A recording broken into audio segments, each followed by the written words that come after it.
game time. And you know me and my bros on the same time. No brakes, green light. No brakes, I got the green light.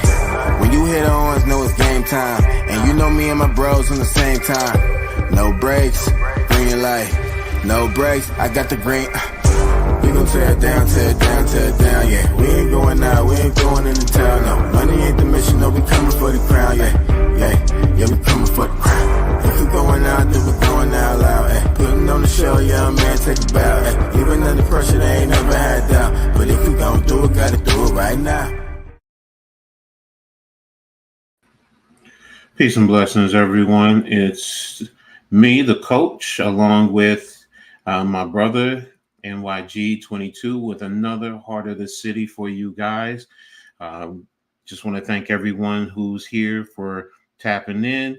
I really appreciate everyone always continuing to support us and what we are trying to bring to you guys. Some great content, talking about the heart of the city, everything that's going on in the heart, because the heart of the city is on fire. So we're getting ready to get into a great show. So, but before we do that, as always, going to tap in with my brother, NYG. How you doing, bro? I'm good, coach, man. Maintaining, out working, out making money, man, making money moves, man, and dodging the haters. You know what I'm saying? But yeah, man, glad to be here. Glad to talk up New York City sports, man. Lots going on in the city right now. Always. So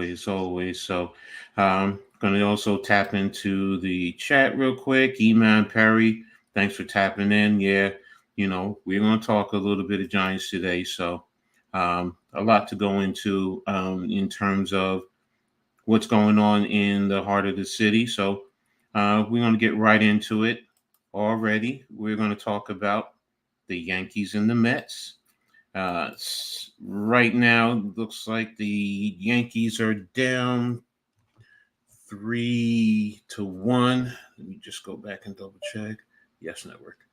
To the Mets. Looks for a while I was watching, and it's 3-2 now in the bottom of the sixth.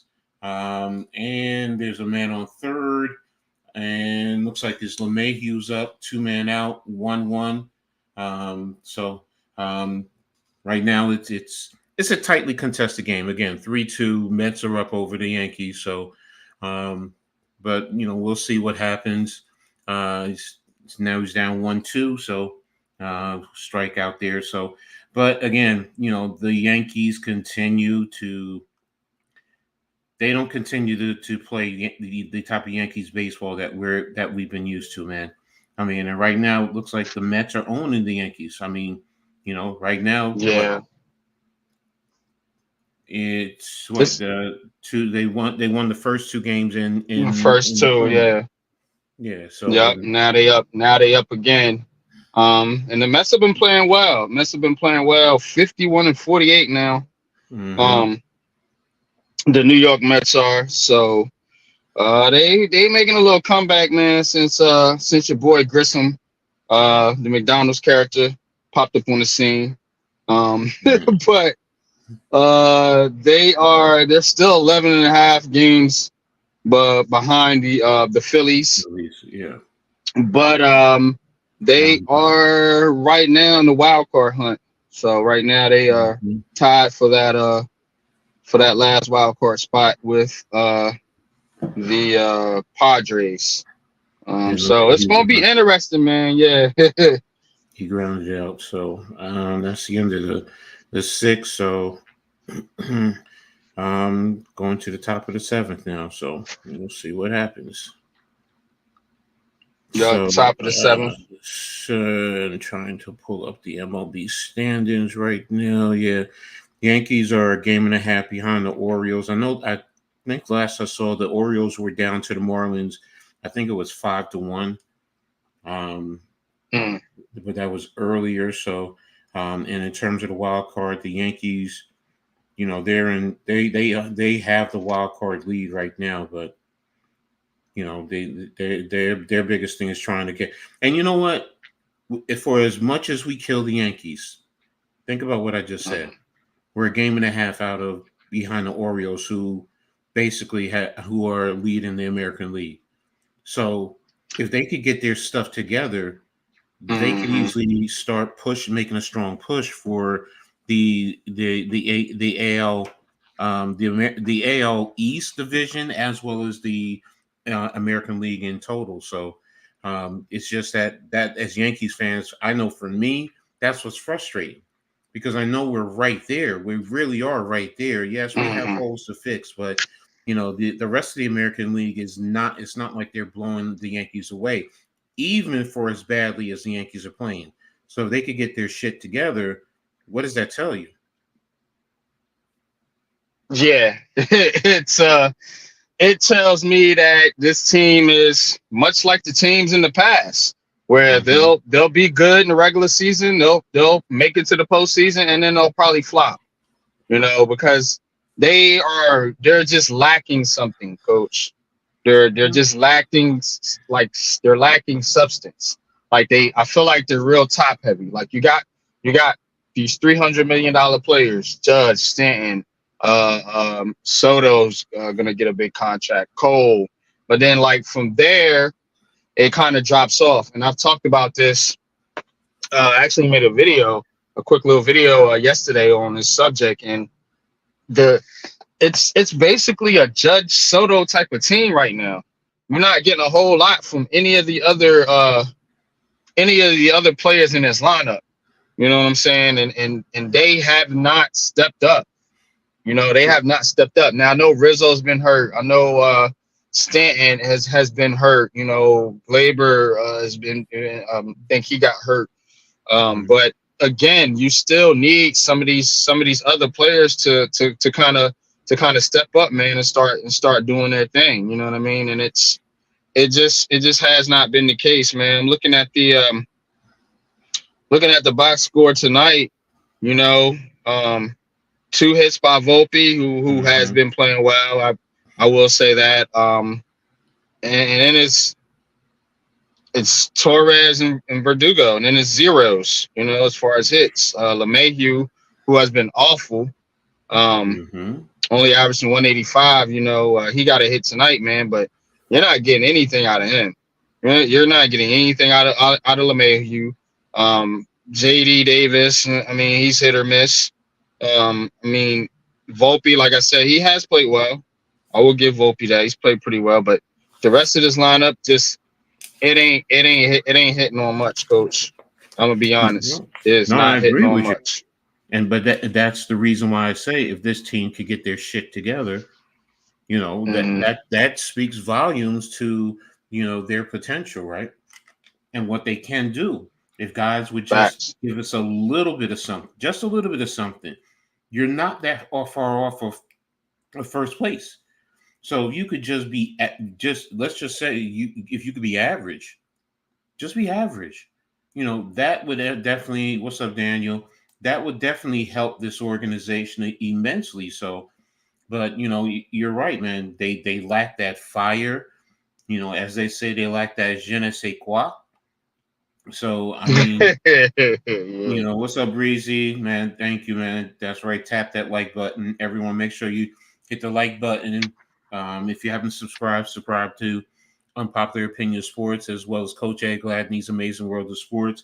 Hit the notification button so you know when we post new content, and always sharing all your social media platforms, man. It really helps us out immensely. So, but yeah, the Yankees, they really are missing something. Conversely, the Mets they may not have the same level of talent the Yankees may have, it seems like to me, but they do, like you said, they do have some type of fire, some type of drive, some type of want to. What's up, Nimar, man? Thanks for tapping in, man. Appreciate you, brother, for always being here, man. But and that's what's frustrating for me as a Yankees fan, because I know there's potential there. I know there's something there. Yes, I question the analytics stuff. I question Aaron Boone. And is Aaron Boone the question? I mean, is he the answer? Because he ain't the answer. And we do have a lot of questions about him. So, What's up, Coach? Thanks it's for tapping in, man. I appreciate you. But that's the whole point. Sometimes a coach, yeah, I understand you want to be a player's coach, and you don't want to, jump down guys' throats, and that's fine. I'm not saying you have to be that type of coach, but there are moments when you really need to. You need to kick a guy in the ass. To be brutally honest, sometimes you need to pull him to the side and kick him in the ass. You don't want to embarrass him in front of everybody, okay? But pull him to the side and kick him in the ass to light a fire under them, because this team doesn't have it. And for Boone to always, number one, always getting, okay, he gets fired up and he gets thrown out, as opposed to, you know what? Yo, fellas, step your ass up, man. Step your game right. up, something, because something needs to be done to fire these guys up, man. And that's what's frustrating to me.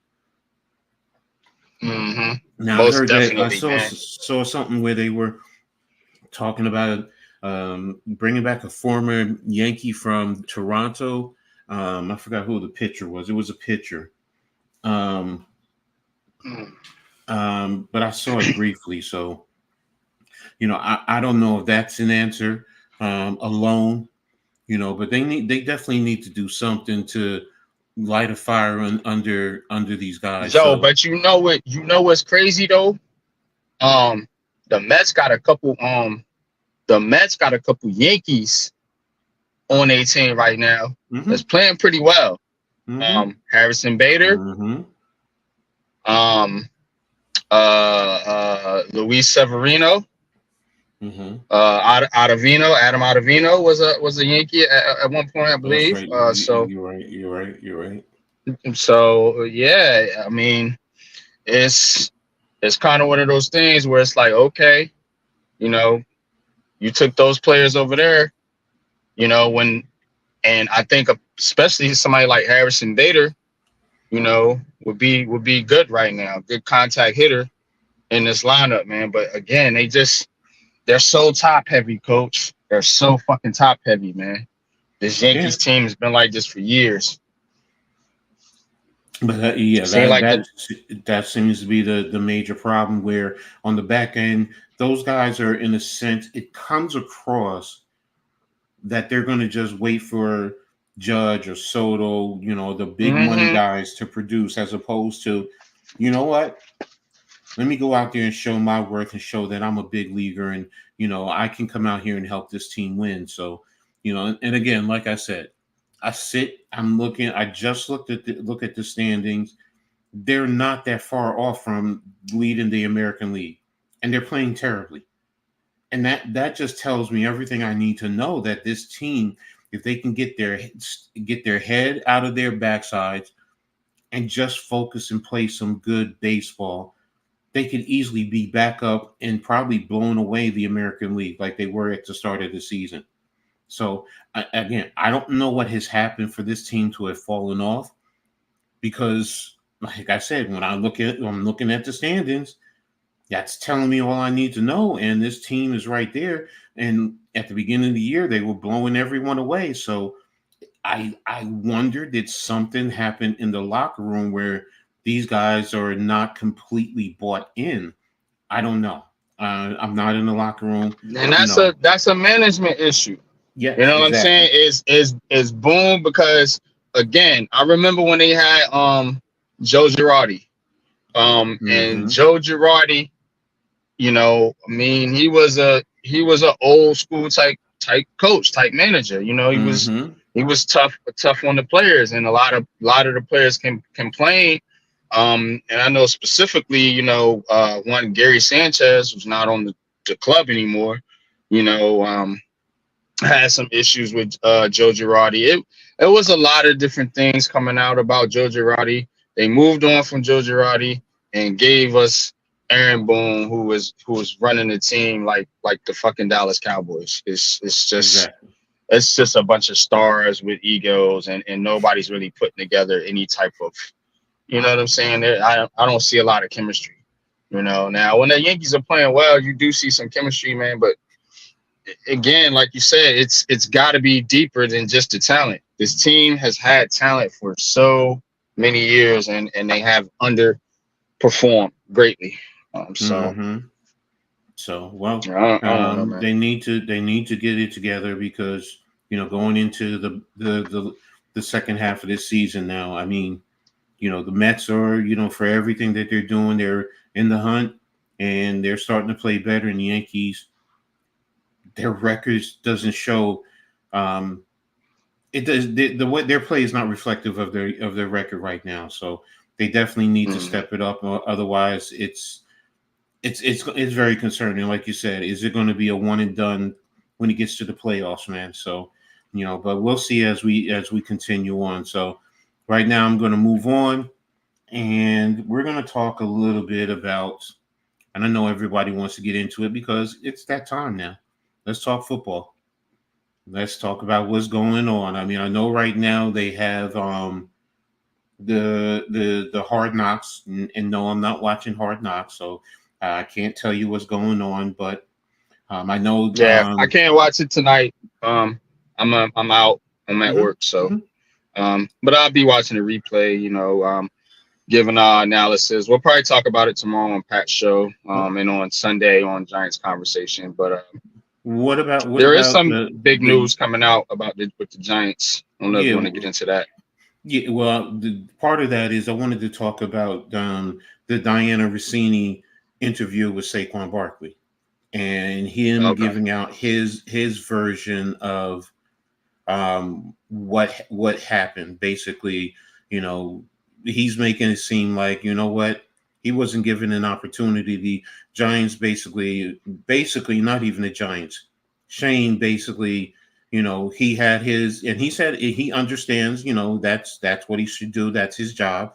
He has a dollar amount that he was willing to pay, and he wasn't budging off of that. So. Um, Mm-hmm. he does feel disrespected because that the Giants basically said go out there and test the market and come back and let us know. But he kind of knew that where it was from there. And yeah, you do. Especially with what you went through in with the franchise tag in the negotiations and everything. Everything that's been put on the table.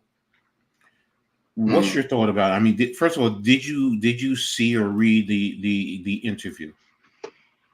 Yeah, I did, and I mean, look, man, look, Saquon Barkley did not want to be with the Giants. Now, people can say what they want to say about Joe Shane, but ultimately, like I pointed out so many times, uh, Saquon Barkley was playing the Giants fans. You know what I'm saying? And he knew he wanted to taste the money. And look, that's okay. I'm not going to knock nobody for chasing a bag, bro. But Mhm. you said it wasn't about the money. You said you wasn't trying to reset the market. You said all this and all that. And then to come out, you said straight up, they couldn't pay me enough, or I knew they was gonna, not match the offer. Wait a minute, Mr. Barkley. Didn't they give you a way better offer, with more annual money at the trading deadline, before the trading deadline, in that 2022 season? Like, people act like they never. Saquon is acting like a victim. I don't like that, yo. Like, you didn't want to be here. Just say that. Look, I didn't want to be there. I was tired of it. I needed to do something different for my career. I wanted to set my family up long time with a better contract, yada, yada, yada. That's all I wanted from bro. Some goddamn honesty, bro. He's full of shit. He's a liar. And I'm going to keep saying it. And I don't give a fuck who doesn't like it, to be honest with you, because he's telling y'all to his face. He was faking jacks the whole time. The dude said straight up, I probably wasn't going to come back anyway. That's what he said in the interview. I was already done. He was done with the phone call. But we already knew they was done before the phone call. Now, from Joe Shane's part, yeah, I knew he didn't want Saquon Barkley back either. That was more of a John Mara trying to nudge him to bring Barkley back. So he was trying to make the shit work. But Is he now, right or wrong for that? Look, What did we do with the money? What did No, we need? I What was our agree with most you. pressing needs? You know what I Yes, mean? but This see is now, management.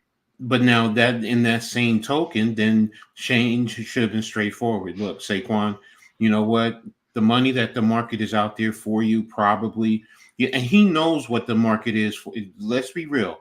He's a general manager. He knows what the market is. Don't be fooled. He knows. So he Of knew. course. So point blank, they both played each other.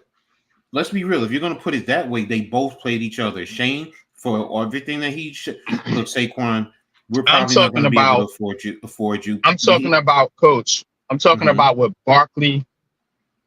Barkley said to the fans and how he acted toward the fans. What Joe Shane did was between him and Saquon Barkley. Let's see He did that's say he did say he was trying to bring Barkley back, and he was because they offered him a contract. I disagree. No, I don't. I don't agree that Shane really wanted to bring him back. Shane did not. Shane has never wanted to run it back. We've always known that from the beginning when he came in here. I'm He saying, said I'm that. saying, I'm saying he said they was trying to bring him back, and they was, but it No, wasn't going to work. Why did they offer him a contract then, coach? well, this If they didn't want the dude okay. back. I'm not talking about 22. I cannot talk about 22 because that was the previous year. I'm talking about this past year. That's the business I'm looking at. And as far that's where you know what Saquon it probably initially Well, deep down and inside he and, probably did, and he saw how Shane is in terms and of you a know why? businessman. And you know Mhm. why he didn't want to. You know why Shane and Barkley too. It was because those negotiations didn't go how they thought it was going to Exactly, go.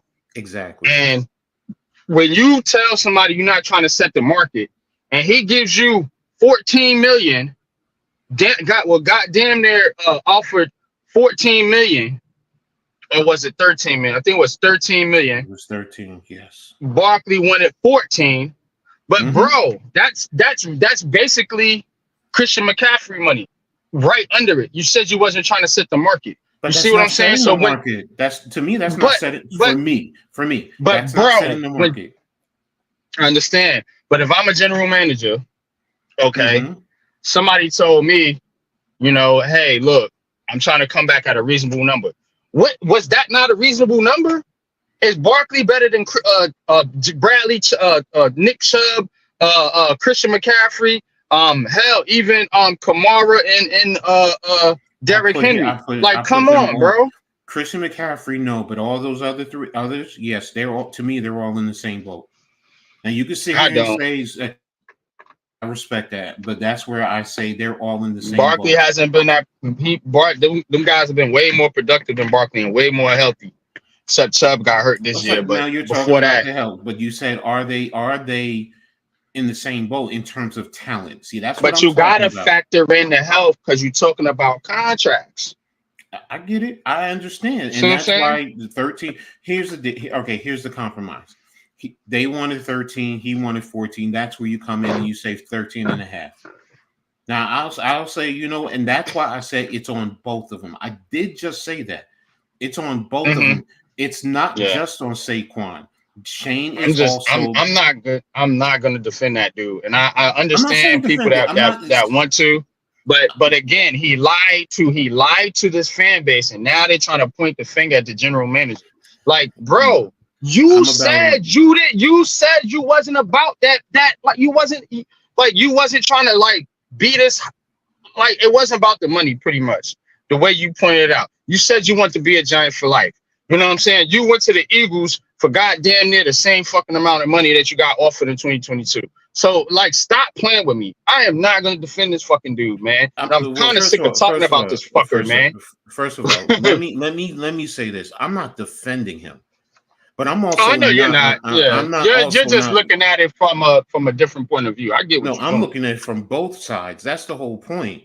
Hmm. And I understand I really do understand his point and where he's coming from. There's a lot of fans, they're hurt, and I get it, and y'all don't want to hear it, and you feel lied to, bamboozled, whatever, however you want to categorize it. I get it. I don't look at it like that because if that's the case, to me, every damn player is a liar. They're all going to say they want to end their career with whatever team. So on, say, look, it's business. They're going to go for the money in the long run. Period. Now the money dried up. That's why in 22 he saw that, you know what, he missed out on the opportunity. It came back around. The Giants were not going to offer him that money this time around. Why should they? No, and I'm not saying they. I'm He not saying they should, up, bro. Your dumbass didn't take the fucking the goddamn contract, bro. Yes, like fuck that dude, man. He's like, I hate players that play that fucking victim shit, yo. Like, bro, just move on. He's the one doing all this fucking talking. I don't see Xavier McKinney doing that shit. Well, he's that dude's a hoe, bro. He's being interviewed. That's the whole thing. Everyone goes to him, and what is he supposed to do? Not answer the questions? Nah, answer the questions, bro. But be 100 with it, yo. Don't sit up there and act like, oh, I knew they wasn't going, and they just didn't want me. Like we all. He's whack, bro. I knew it. But that wasn't the case up until this point. And two factors factored into that. One, they didn't want to tag him again, and Saquon knew that. And then two, you know what I'm saying? He already lost leverage because they already offered the contract to him. You know what I'm saying? So again, they're not gonna keep offering you the bag, bro. And then you coming off for a subpar season. Like, come on. I'm not saying offering the bag. Then that's where he knew that. That's people act like if the Giants would have paid this nigga $15 million a year. Oh yeah, they did the right thing. No, they would have blasted them dudes. They would have fucking blasted the Giants and called them stupid as hell, bro. Do not sit up here and tell me that the fucking media wouldn't have done that. Do not tell me that. They would have blasted the Giants, I'm not bro. talking about the media. Oh my God. You gave a running back $15 million and you don't got an offensive line. They're stupid. But then when they let them go, we're still stupid. Which one is it? Should we have signed him or let his fucking ass go? But see, you know what, NYG, I'm not even focused on the media.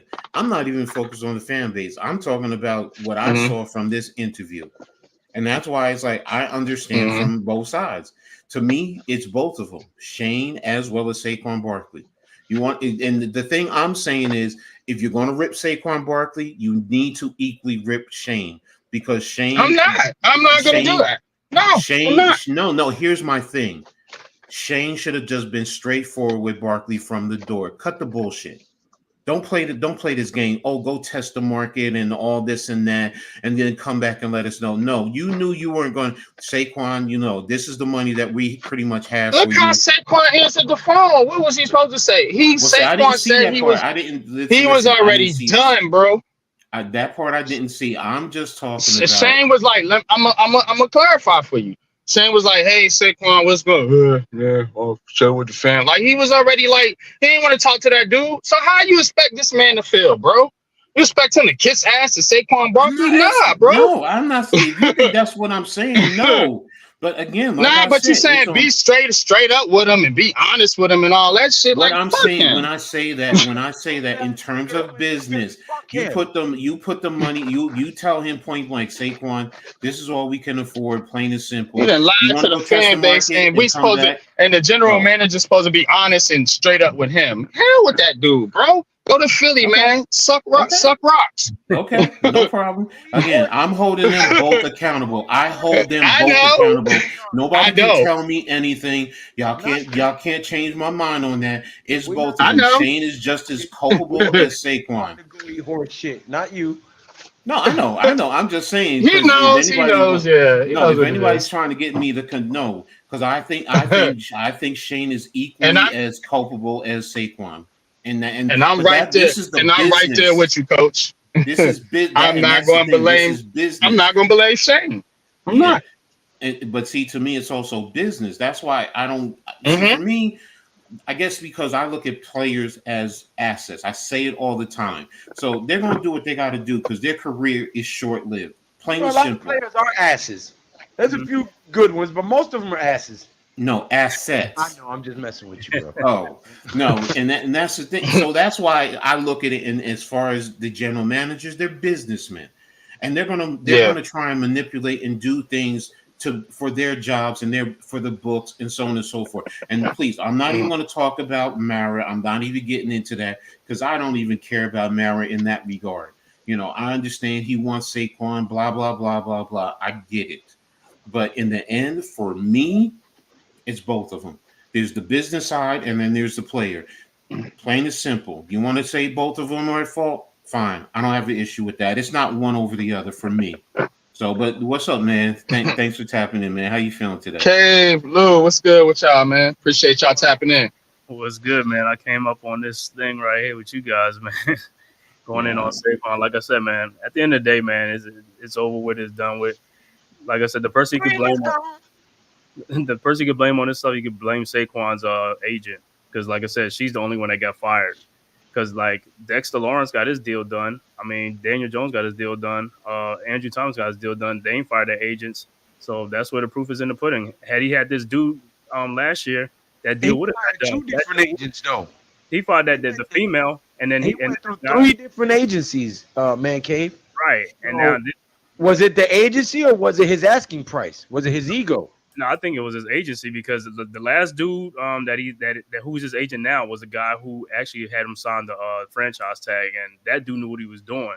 Had he been there first, Saquon would have had the deal done with the Giants. He'd have told him, take that money, man, 13, 14, man, take the money and be done with it. You know what I'm saying? But he was listening to that agent, and she didn't know what she was doing.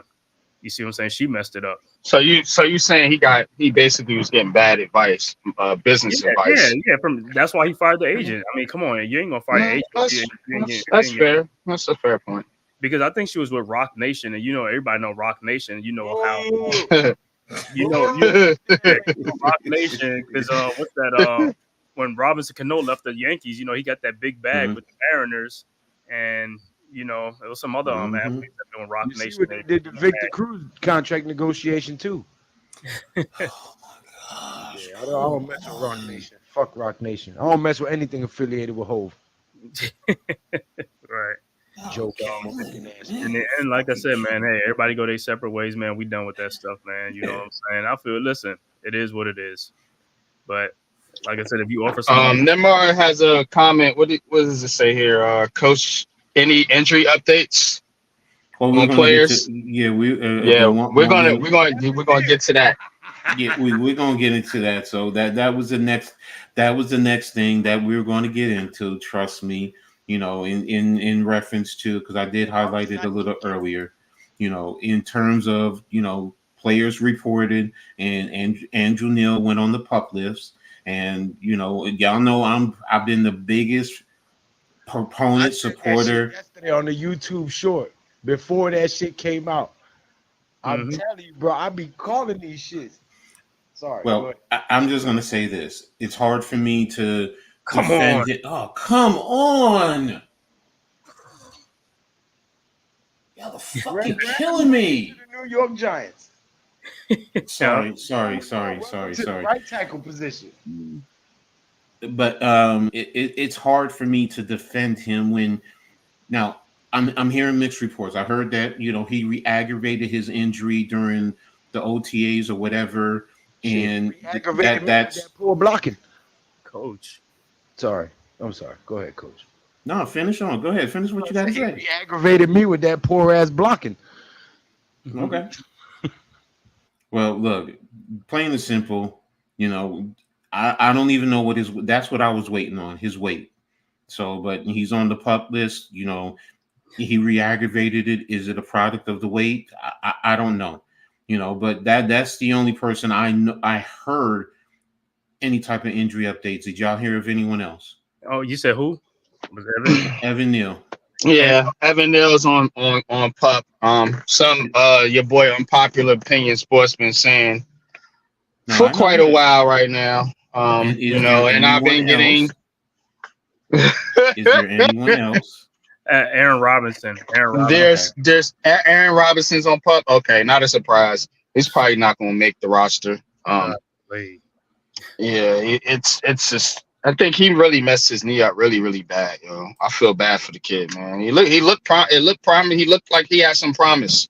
The beginning of that 2022 season, but it didn't work out, man. But Yeah, Evan Neal, man. I'm just look, man. I hate being right about shit like this. You know what I'm saying? I really do, man, because it sets the Giants back. You know, because now, you know, I mean, I'm sure. Let's hope he comes back. Let's just say that. Let's hope he comes back. Let's hope he, maybe this could be like a little bit of a red shirt year, so to speak. He can learn from Jermaine Illuminor. Watch some real tackles and watch some real linemen play some real football. Lose that weight, like Coach said. Get in the gym, get in the training room, perfect your craft, work hard. And then come back. In 25 next year. Hopefully he can be a serviceable lineman, for the New York Giants. But if not, if it does sour out and he doesn't get on the field this year and starts complaining or there's some problems, then you're gonna have to move on from him, basically. It's And over for him. If Illuminor starts at right tackle and he does well, they will be looking for a trade partner for that dude next year. It's over for him. He will not be a Giant no more. I'm telling you. Nah, I agree. I'm trying to provide some optimism. You know what I mean? Because First of all, Lou, I don't like celebrating no players' injuries. Whether I agree with the player, I know. I'm just saying. That's why I'm trying to, provide a little optimism. I agree with you. I've been saying the same shit you said.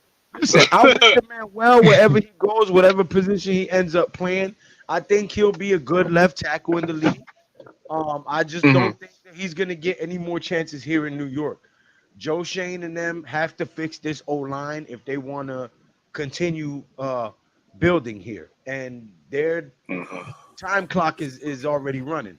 So I think if Illuminor does well at right tackle, that's gonna be it for Evan Neal. Yeah, that's cold, Eric. That's cold, though, man. But hey, man, when you say shit like that, bro, sometimes that shit come to bite you in the you know what, bro. But when you say things like that, that's like karma's a bitch, man. When he made that burger flipping comment shit, I mean, I didn't like that shit. I'm gonna be honest with you. But everybody's like, oh, he's a young player. He's frustrated. Give him a pass, whatever. Now, look, bro, you might be the one flipping burgers. That's a damn good point, Eric. I'm sorry, man. That's just fucked up, man. But it is what it is sometimes, man. Sometimes you just got to shut up, especially in New York. Well, I think I still think he's going to play this season. He'll be back. He'll be back because of injuries, man. I mean, if our O-line where's he going to play, though? No, I'm just saying if our line is injury free, that's a different story. But you know how the injuries go, so we're always gonna need people back up and stuff like that. So unless Illuminor or Andrew Thomas gets hurt, where's he gonna play? Yeah, he gonna come back as water boy, towel boy, tablet holder. They'll probably listen. If he comes back, if Andrew Thomas gets hurt, they'll move Illuminor to left tackle and then put Evan Neal back at right tackle. Stop putting your nuts on that man like that, man. All right, guard or something like that. But he'll be back, man. Because like I said, it's hard to go through a season without injuries on the offensive line. So that's a good point. That's a good point. Especially our, you know what I'm saying? We always have bad luck with that. Hopefully we can go through a whole season without it, but you know what I'm saying? What was you saying? Any update on Van Roten? Because I know he left without a contract, but no update as of now. I would expect the Giants to keep, shopping around, obviously for guards, because I know the plan is going to be to move Illuminor. And you know what? Now that I'm thinking about it, that's what that Azudu shit. That's what that hold up. That's what that Azudu shit was all about, bro. The Giants knew Evan Neal wasn't going to be ready. Yep. You know what I'm saying? That's what that Azudu shit. Moving Azudu around and OTAs was getting him ready because he's going to be the backup for Jermaine Illuminor. Yep. Coach, what I told you on that Madden simulation, right? I told you what was happening. They be knowing things before we know. A month ago saying that I don't think he's going to be ready to even go when the season starts, that I think he's going to be on the PUP list. I said that a month ago about Evan Neal. And he had that surgery 8 months ago. But he's overweight, Yeah. bro. He's overweight. Your legs have to support you, and when you're Yeah. overweight and you're trying to heal a leg injury, it's a motherfucker. Yeah, it's tough. He got that fat back. He got that fat back. Man, came crazy. Ankles, right around the ankles. Look, I know from experience because I deal with it every day, man. And you guys are right, man. I mean, your weight is a big factor. And yes, when you have leg injuries, it plays a big part into it, man. You know, and that's why I don't begrudge. I don't even joke with stuff like that, man, because I know what it's like dealing with legs and back injuries when you deal with your weight. You know, the shit is not funny. It hurts, you know, and I feel for the young man because he's young. He's a young man. So, I mean, I'm in my 50s. So, you know, I've lived my life. But for him, you know, that's a big factor, which is why I've always said, you've been saying he needs to lose weight for a minute. You've been saying it for a while. And that's a big reason why. You know, I speak to that because of experience. You know, like you said, with the legs, you know, I deal with that. And then your back. You know, because and it's also a factor of you're going to also overcompensate, which is going to create injuries elsewhere. So, you know, so to Lou's point, you know, he's probably done in New York. What did I say? You know, if you're going to move here, then you know what, you might as well just trade him. You know, I have been saying, you know, just move on and just let him go somewhere else and resuscitate his career, and then you know he let it go from there.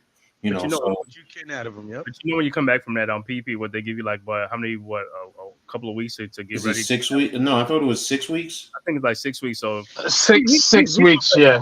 He's gonna get one more shot. He's gonna play. Well, we'll see. An optimistic member of the Big Blue Crew. I'm just saying. I'm thinking he's gonna get one more shot because, like I said, listen. Our line will be better this season, but like I said, it ain't like when we grab rats. I think it's like gonna be like there, you know what I'm saying? So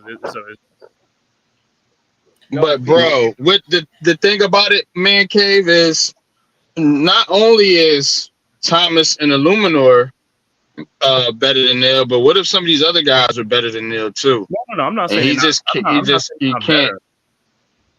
I mean, he's gonna have guys ahead of him when he comes back, though. I mean, you got to think about Stinney and Nelson and whoever else they sign. If they sign Van Roten or you know, and then you got Azudu, who we talked about. So it's gonna be a tough road for him to get back on that field this year, I think. Now next year, we'll see. But I think they're gonna end up moving on. Did anybody hear about Theo Johnson? He's on that. Yeah, I heard he was on the pup. Okay. All right, so yeah, he's on the pup. Now. Yeah, that came out last week. Yeah, I know. Listen, I only say like the only reason, like I said, if we give you stay healthy, we gonna be good on the offensive line. But if them guys start getting like falling like flies, that's when it's gonna happen. That's all I'm saying. So cross our fingers, it don't happen. That's what I'm saying. Cross our fingers, it don't happen. You know what I'm saying? Nah, Theo Johnson is out there, but they also got Cager, Theo, and Bellinger. Right. But they got Stoll and Manhurts as well. So here's the thing: Brian Dable scouted Cager as a wide receiver. He likes Cager. Right. You know what I mean? They converted him to tight end, and you know, so if that's the guy he wants to be the tight end. That's the guy he wants to be that flex tight end, not the inline tight end. Right. So that's the thing that you want with Theo with Cager, you know, because you want to create mismatches against linebackers or safeties, you know, which is what you want, because then he's a big body slot receiver, which would be to the Giants' advantage. So it's just that he's really not an inline or even, you know, a blocking tight end, which is why you have Stoll and Manhurts to try and battle out for one of those tight end positions, especially in the blocking tight end, especially in the run game, especially if you want to try and get outside Thank you, fucking G. Excuse me. Right. What is going on? What are you watching? The Yankees. The Share, sir. Yankees, they had bases loaded, and the pitcher went up 3-0. He went up 3-0, And got him. and then he got him to strike out. I'm just, you don't understand. I'm just sitting here like, damn there. I told you. But yeah, What's about them Stankies? New York Stankies. Yeah, so Neighbors, Hyatt, Slayton, if used properly, can have defense. I understand that, and then you also got Wan'Dale Robinson, with the quickness. So yes, I agree with that there, Tommy. If you use them properly, but now that also goes into the offensive line, man. Because shout out to Lou and Pat on the show today with whatchamacallit, you guys were speaking about that. And Paul Dottino. Yes, sir. Paul Dottino. Yeah, so but y'all were talking about the offensive line because you don't want to have to use a tight end consistently because that takes away from your downfield threats. So and it creates more problems. So that's why it's important first and foremost the offensive line, but then getting into the mismatches that you want to create. On the with the skill guys, you want to create mismatches against, some of these safeties, some of these linebackers, the number 2 cornerback.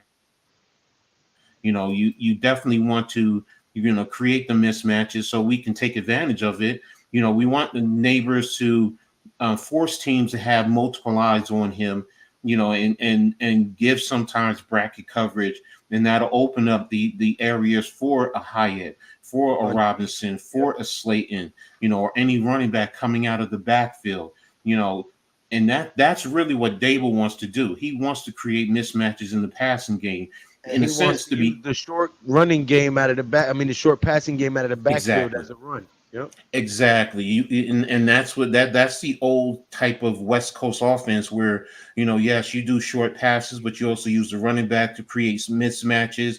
You can do a rug route with a receiver and a running back, which will create so much more issues in the passing game for defenses. So, but again, everything we all know goes back to the offense. You can have too much weapons sometimes.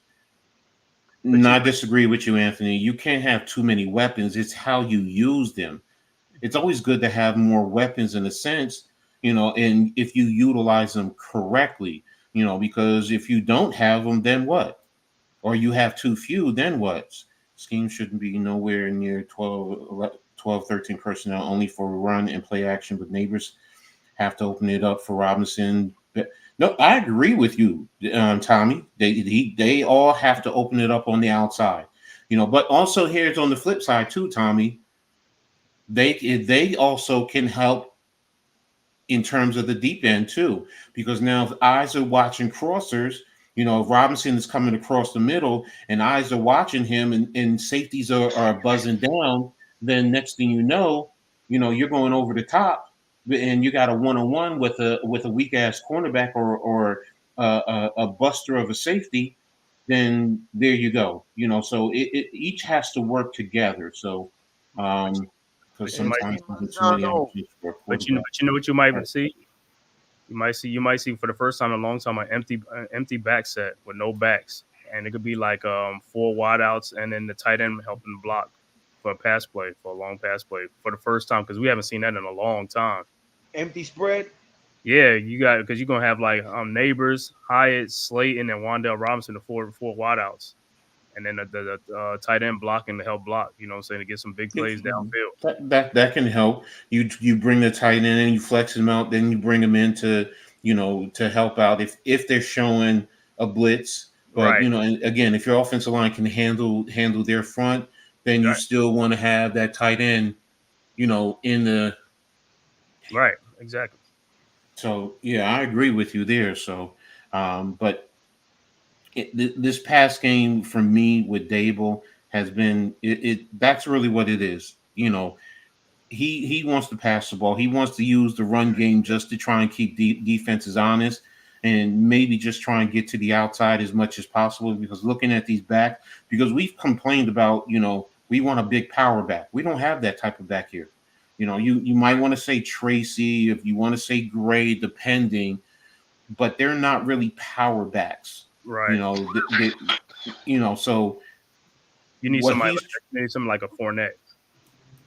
Yeah, Dable wants to have these quick backs, maybe get up in off tackle quickly, or get outside on the edge as quick as possible for outside zone.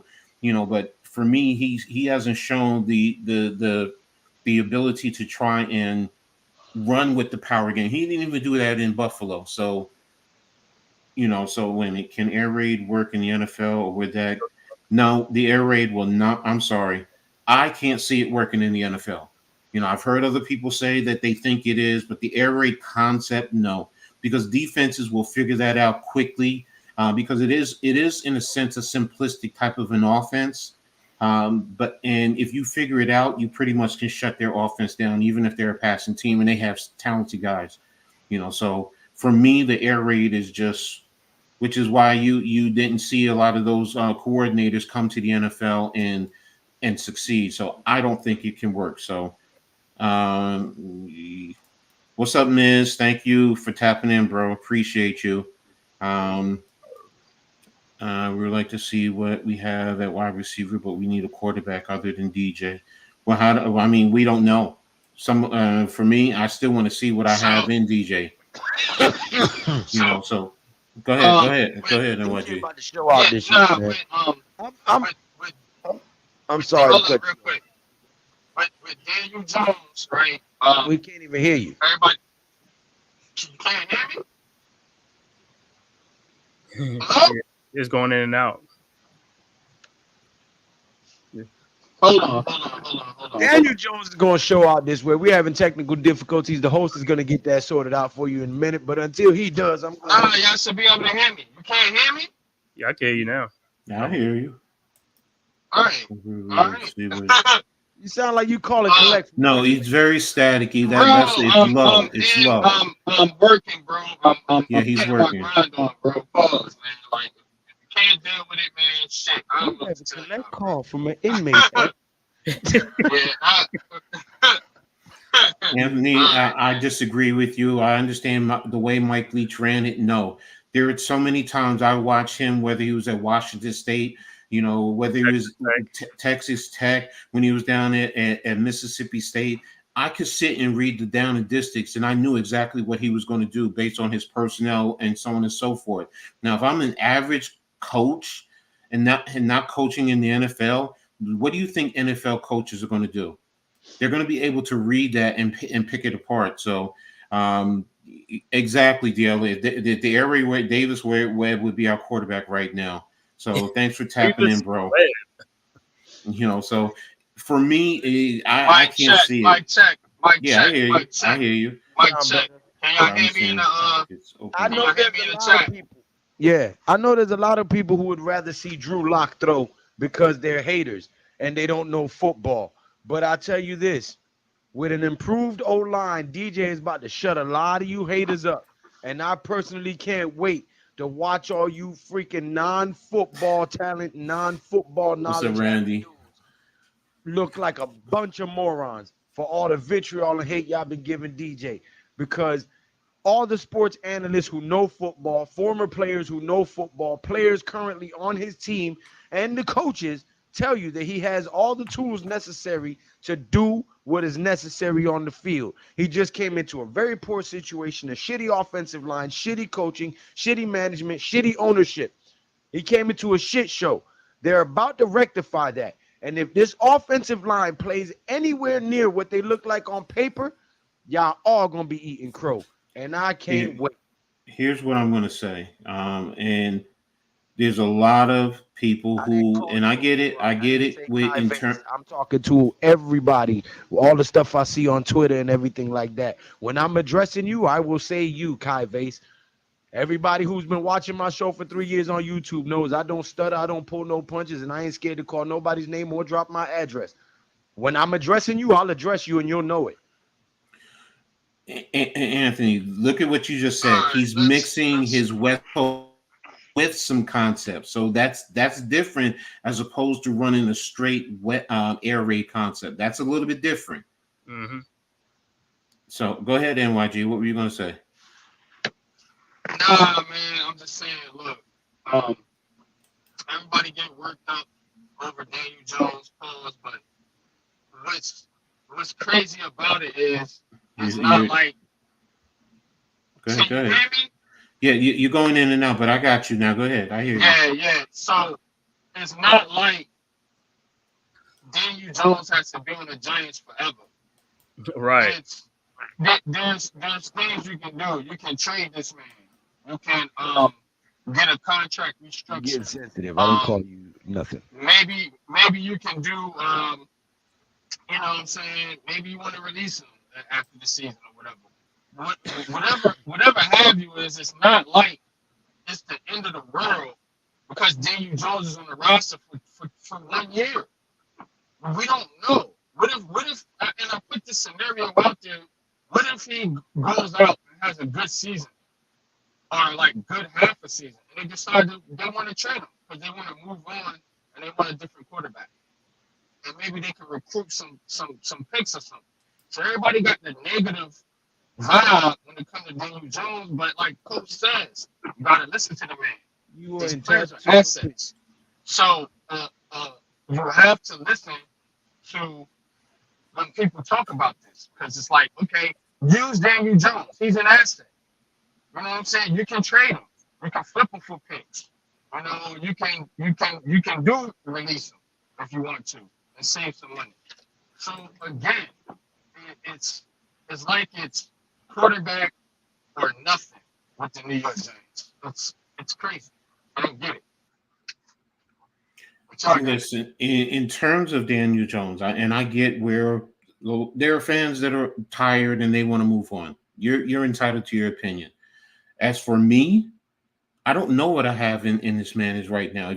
If everyone's always telling me, Coach, this is a quarterback's needed era now. You need to have the quarterback. Well, you also haven't had the weapons to see what this quarterback has.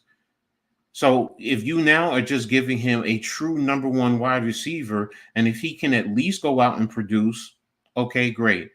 But if he can't, based on the contract, see, that's the other thing too. Fans want to, they just want to move on, blah, blah, blah, blah, blah. Well, you know what? Sometimes the contract doesn't allow you to. Shout out to Big Dash. He always says, follow the money.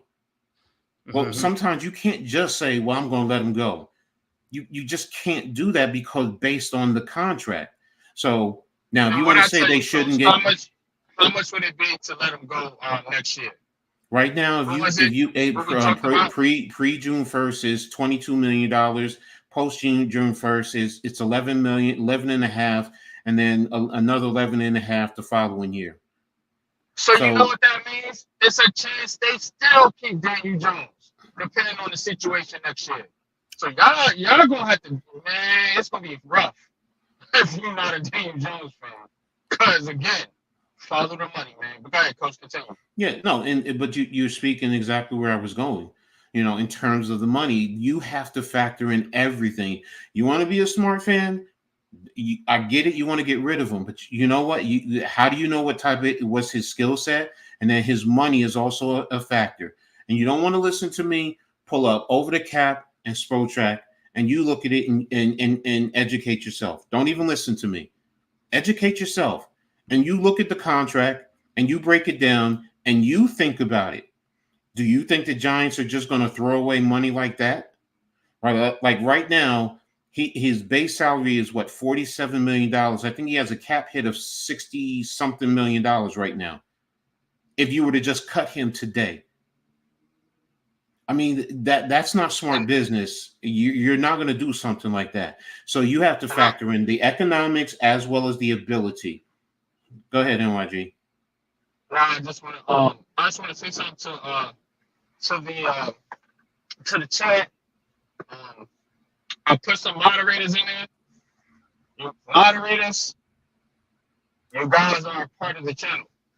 So again, as a moderator, I'm giving you on my channel the permission to, you know, remove disrespectful comments. Now, what we don't want to do is curb people's opinions. If somebody's in the chat just typing their opinion because they don't like Daniel Jones or Evan Neal or Saquon Barkley, that's not what we're here to do. We're here to get rid of the disrespectful shit. That's what my whole rant was about Sunday.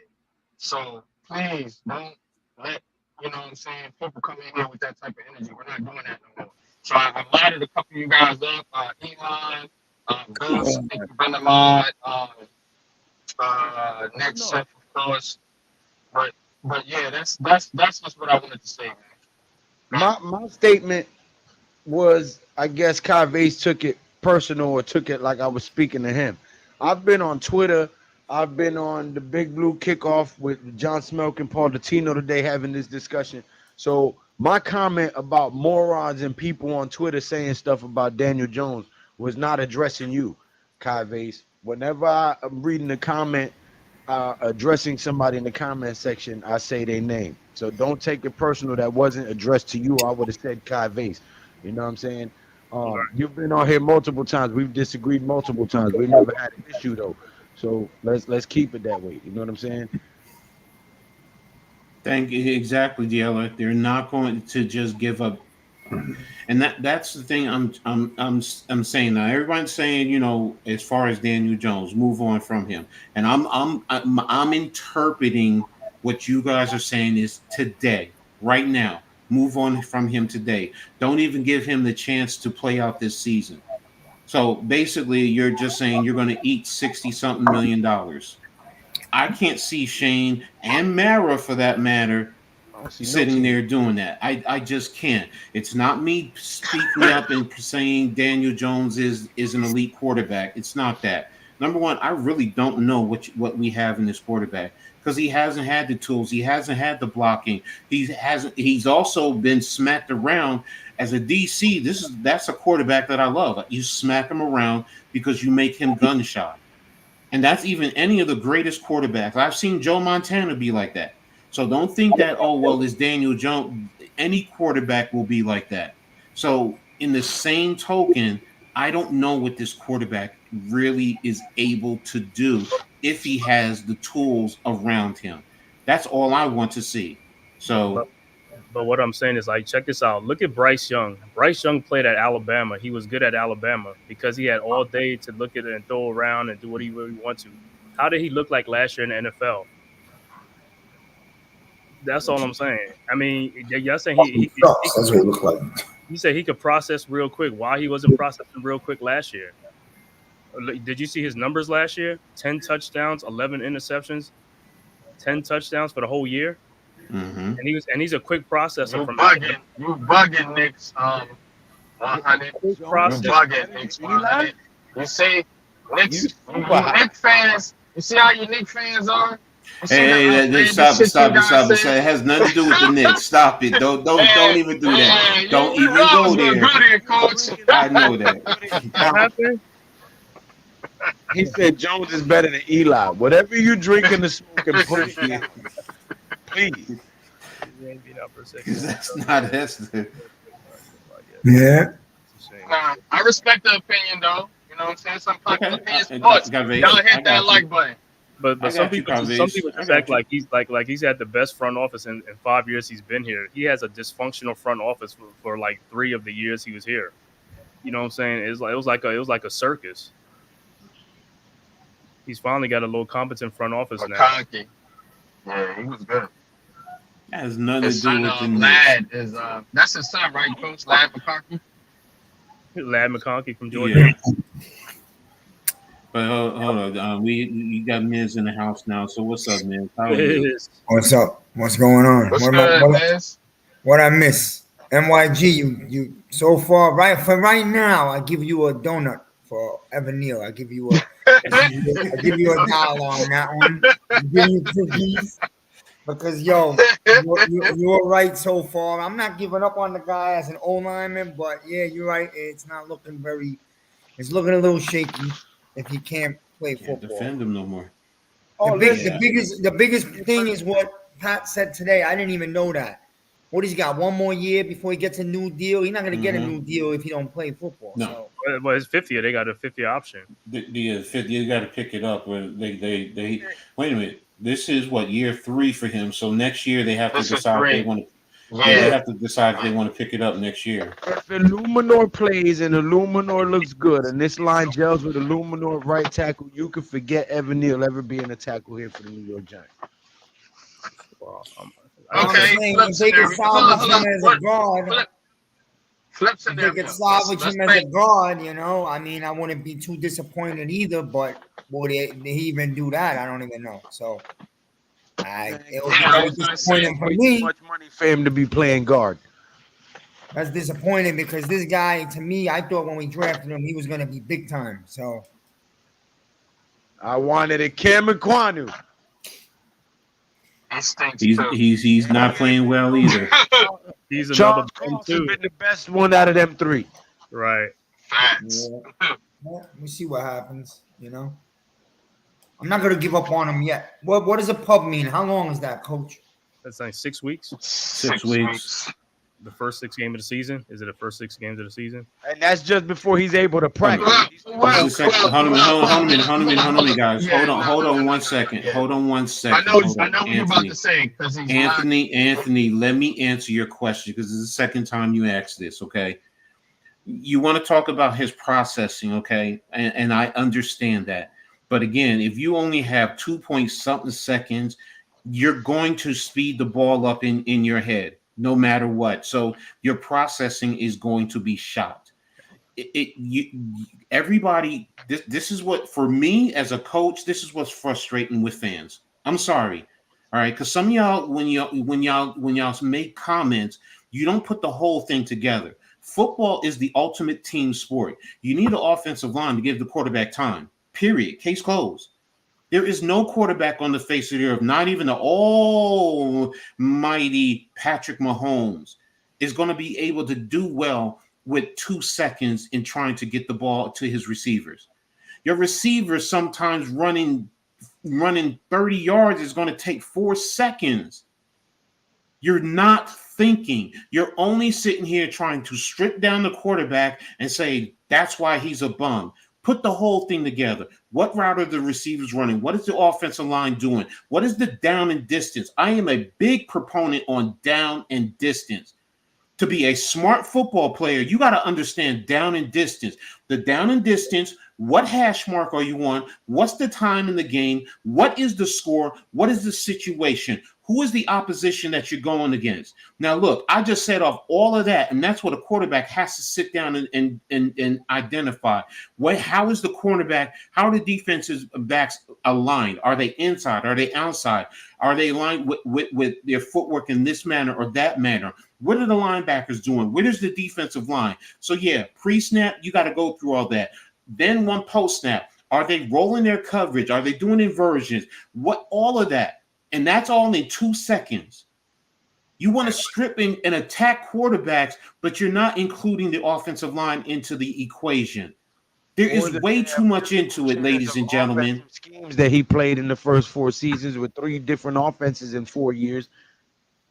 And he's had the worst offensive line ever since he's been in the league. I think he's offensive playbooks in 4 seasons. So let me do this real quick because what I don't want people to think that, at least from me, is that I don't think Daniel Jones has any weaknesses. You know what I'm saying? No. That's not what I'm saying either. Because I think that's what these people want to hear, because they think that we think that Daniel Jones is like this bad quarterback. It's not. So if I'm breaking down Daniel Jones's game, let's get into some real football shit. Let's get into some scouting shit.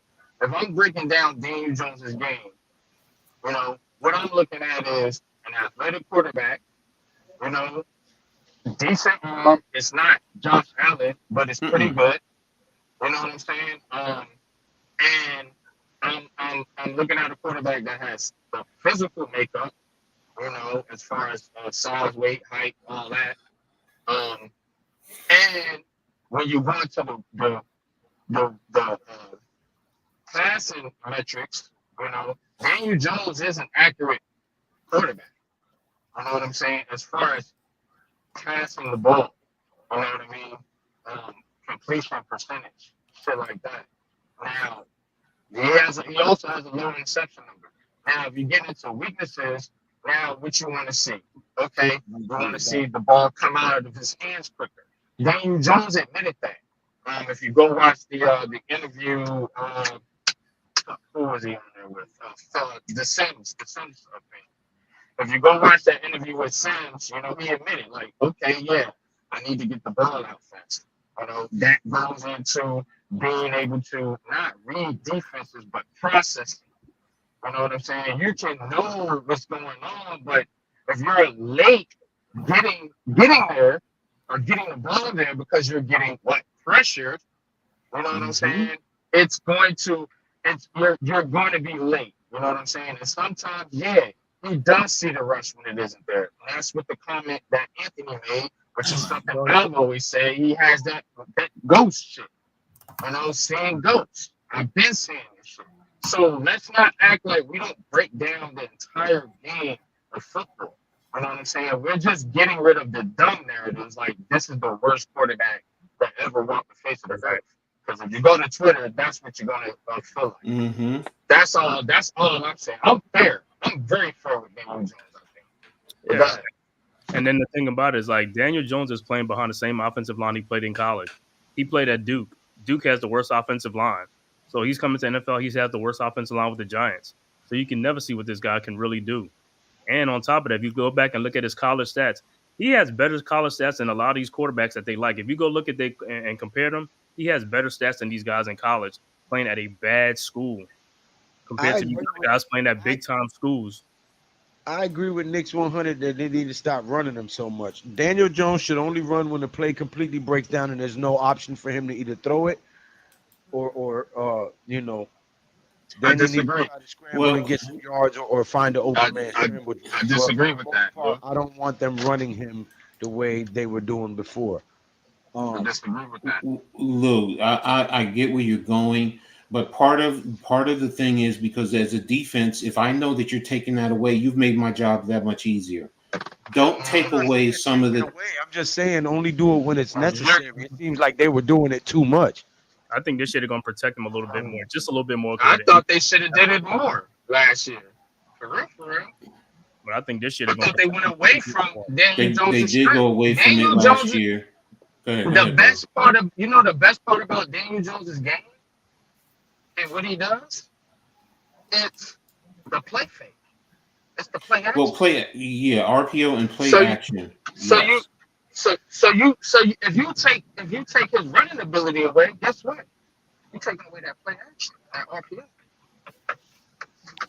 It's also sometimes, you know what, get him movement because it gets him away from the pressure sometimes too. Where, you know, on the backside, if you sprint him right, that backside end is now having to run a little bit longer. Now you give Daniel Jones the option not only to pass down the field, but if the area opens up, sprint down to the first down to get out of bounds. So there's just a little bit more that you can do with it. Yes, can you be creative? Now, I'm not sitting here saying run him 10 times per game. That's not what I'm saying. But if you come on, damn, right down the middle. Yeah, it's like the same thing. Damn. Yo, bro, I sat there and I looked at that and I'm saying that's a home run. Sorry, guys. Sorry. Aaron Judge struck out with a fastball right down the middle. Man, but where was that? With Daniel Jones' movement, it's a variety of things. You know, I just don't want to see them completely remove it or limit, you know, his ability because that is also one of his strengths. Sometimes you want to get a defense to overcommit or to make a mistake. Now, Daniel Jones has to see it. Yes, he does. I agree with you guys in that regard in terms of the processing. But sometimes if you're moving him, he can see the field a little bit better. Yes, you're cutting half the field off at times, but now you're just giving him the option. Get the ball down the field, run if it's there, if it's open, or throw the ball away. So, and that goes into now that's coaching. See, now I'm not just blaming Daniel Jones. That's also coaching. So I'm including that into his game also. So it's not just one aspect of, processing or his throwing the pass, things. It's everything. It's the blocking. It's the coaching, schematics. It's all of that included into the game. Daniel Jones, his processing, getting the ball, as Diella said, throwing the wide receivers open. Yeah, throwing them the ball so they can catch it and make a play. So it's all of it. So, Yo, Diella, I don't know if you on Twitter. You and Ghost, I know if you guys went in on the Big Blue Crew Fantasy League, I'm gonna have to find a way to contact you guys because I don't know if you got Twitter, but if you do have Twitter, just follow me NYG22. It'll be AKA Unpopular Opinion Sports, and just DM me, and I will get you guys the link to the league. Daniel Jones does not have Brett Favre in him because Brett Favre was a gunslinger. There's no Yeah, way. he's got the opposite. He's the opposite. No. He's scared to pull the trigger. He don't have any No. about Brett Favre in him, not anything. Yeah, Brett he's Favre gun will used to throw that ball into two with two defenders there. No, that's not Daniel Jones. No. Brett Favre, you should throw the football into outer space, my man. Exactly. So, Great fingers in the process. but we've done. Oh gosh. Over. Can't beat the Mets. Yankees can't beat the Mets, man. Nope, can't beat the Mets. Can't beat anybody. That's crazy though, bro. Like, why? Like, They just can't beat any. Can't beat 3-2 lose to the Mets. timely hits. They can't. Like, you got all these hitters and you score 2 runs. Like, that shit is. Diola said, "Damn, that means I have to download Twitter again." If you got an email, you can email me. I mean, Nick, I think every quarterback has a desire to win the game. Every quarterback. I don't think any quarterback doesn't want to win. But I think when I say when you make that statement, Brett Favre was a gunslinger, plain and simple. He trusted his arm and he said, I can make every throw across the field. And I don't care if there's an extra guy over there. He didn't care about turnovers. He just wanted to throw the football into an area and, hopefully his guy will make a play. And if the defense, intercepted his pass, okay, he'll come back the next time and he'll score a touchdown. So, that's what I mean by gunslinger mentality with Brett Favre. I mean, Brett Favre. So, yeah, I agree. But you also, and then you got to look at Eli. When Eli was playing, he had that good offensive line. He was throwing that ball a lot. Then towards the end of his career, when he was getting hit a lot, he wasn't. You know what I'm saying? Yeah, his offensive line was trash. Right, and he was getting hit a lot, and he didn't have time to throw the ball, and he was getting hit, and he didn't want to get hit. Exactly. So, he says, "Thanks for letting me know, man. Appreciate that, Daniel. I'm proud of Jones. I know it's not enough." Coach, I'm not sure if you agree with that comparison for Daniel Jones. I see a lot of. I think Daniel Jones has a little bit stronger arm than Chad Pennington. Chad Pennington was very precise, and he was a lot more accurate. So Daniel Jones is not overly as accurate as Chad Pennington. Chad Pennington was also extremely smart. He didn't care about getting hit. He knew if he was going to get hit, he also knew that means someone is going to be open. So, no, I'm not going to say he's a more mobile Chad Pennington. Not for me. No. And Chad threw to Randy Moss in college. Yeah. So Randy Moss Jones is a beast. Okay. Hey, you're entitled to your opinion, Knicks. Jones could be, and he's got to put together here a winning season. Jones could be Alex Smith. That's who he remind me of a little bit. He has a better arm than Alex Smith. Yeah, he do. So, but okay, we've been talking a lot now about the Giants, probably almost an hour. So I'm going to go ahead and move on to the next subject. Great debates, ladies and gentlemen. Got a little heated, but that's fine. I appreciate it. Nothing personal with anything, with anyone. I appreciate. I want you all to know that I do appreciate what you guys are bringing to the table. So thank you, and everybody here on the panel. So, but right now, next thing we're going to talk about is the U.S. men's and women's Olympics basketball team. How do you feel about that? And do you feel confident in them bringing home the gold? And I'm going to start with this, okay? The women, yes, I'm confident they're going to bring home the gold, especially after today, what they did to Germany. I mean, they just totally annihilated Germany. And that hurts my heart seeing Deutschland get annihilated like that. So, but the men, after what happened to South Sudan and then to Germany, you basically, if it wasn't for LeBron James, you don't win those games. South Sudan having you down by 14, that's giving the rest of the world the confidence that they can play with you. So, and it concerns me right now. Germany has to be feeling very good right now after playing them. Yes, you lost the game, with LeBron James, but you definitely want to make certain adjustments, going into the Olympics, and hopefully you can make the right adjustments, because also don't forget they can play with an extra man right there in the paint. There is no 3-second rule in terms of like the NBA. So you can throw somebody and let them sit there, and that can help neutralize to a certain extent LeBron James. So the rest of the guys have to step up. I mean, the shooting wasn't overly as accurate as I would have expected. Even with Steph Curry out there, it just seemed a little bit fragmented at times. I know they only had 2 weeks to try and get together. I get it, but it's a cause for concern for me. So I'm going to go around the table and start with NYG. What's your thoughts? Okay, he's working. So I'll move on to Man Cave. What's your thoughts, man? I totally agree with you as far as the women's team. I have no, I'm confident they're going to bring home the gold. So that's not even The only thing is going to be like, what's going to be the final score? How many points they're going to win by? Because they beating up on everybody.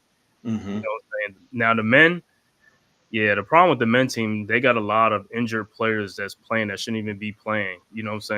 They got Embiid, they got Halliburton, KD. Who's the other one that's hurt?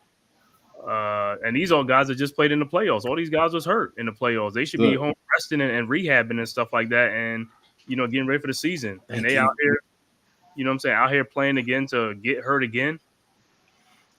And you know what? I talked about that the other night too, because if you're going to send Kawhi Leonard home, or the Clippers say send him home, why are you not doing the same thing with the rest of these guys? KD did not play any of these preseason games whatsoever with his calf injury or whatever. So why not send him home and bring other guys here that can help us? We still have quality players in the league that can definitely help and be productive. Just like you said with Halliburton, with his hamstring, Embiid. Embiid just, he's always. Did he have surgery? Embiid did he need surgery? Because I remember in the playoffs they kept saying he was playing hurt. If he was playing hurt, what was his? Yeah, I know he was playing hurt. I don't know if he had surgery, so I'd have to talk to Sixers fans and try and find out. So, but go ahead, finish your thought about the rest of them. Like I'm not confident in the men's team bringing home the gold. I mean, they can shock me. Like I said, they can do it, but if they don't bring home the gold, I won't be surprised, because I know they're going to get a hiccup somewhere around. It could be Germany again. It could be South Sudan. It could be France. Well, in our bracket, it's Serbia, Puerto Rico, and South Sudan. So we have to play them before we move on to the playoff bracket. So and Puerto Rico's another team that they bring it. They play. They bring it. You know what I'm saying? So exactly. They definitely bring it. So and you know what? Nick said it best. I mean, the rest of the world, they play with pure fundamentals and basic principles, which is true. which is so true. I mean, anyone who knows me, that's why I say I love the women's game more than I do the men's game, because the women are so fundamentally sound. They play with the basketball the way it's really. Look, they're not trying to dunk all the time. So, you're seeing players who are cutting, and doing good and making great cuts and getting open. I mean, we saw it right there in the WNBA All-Star game.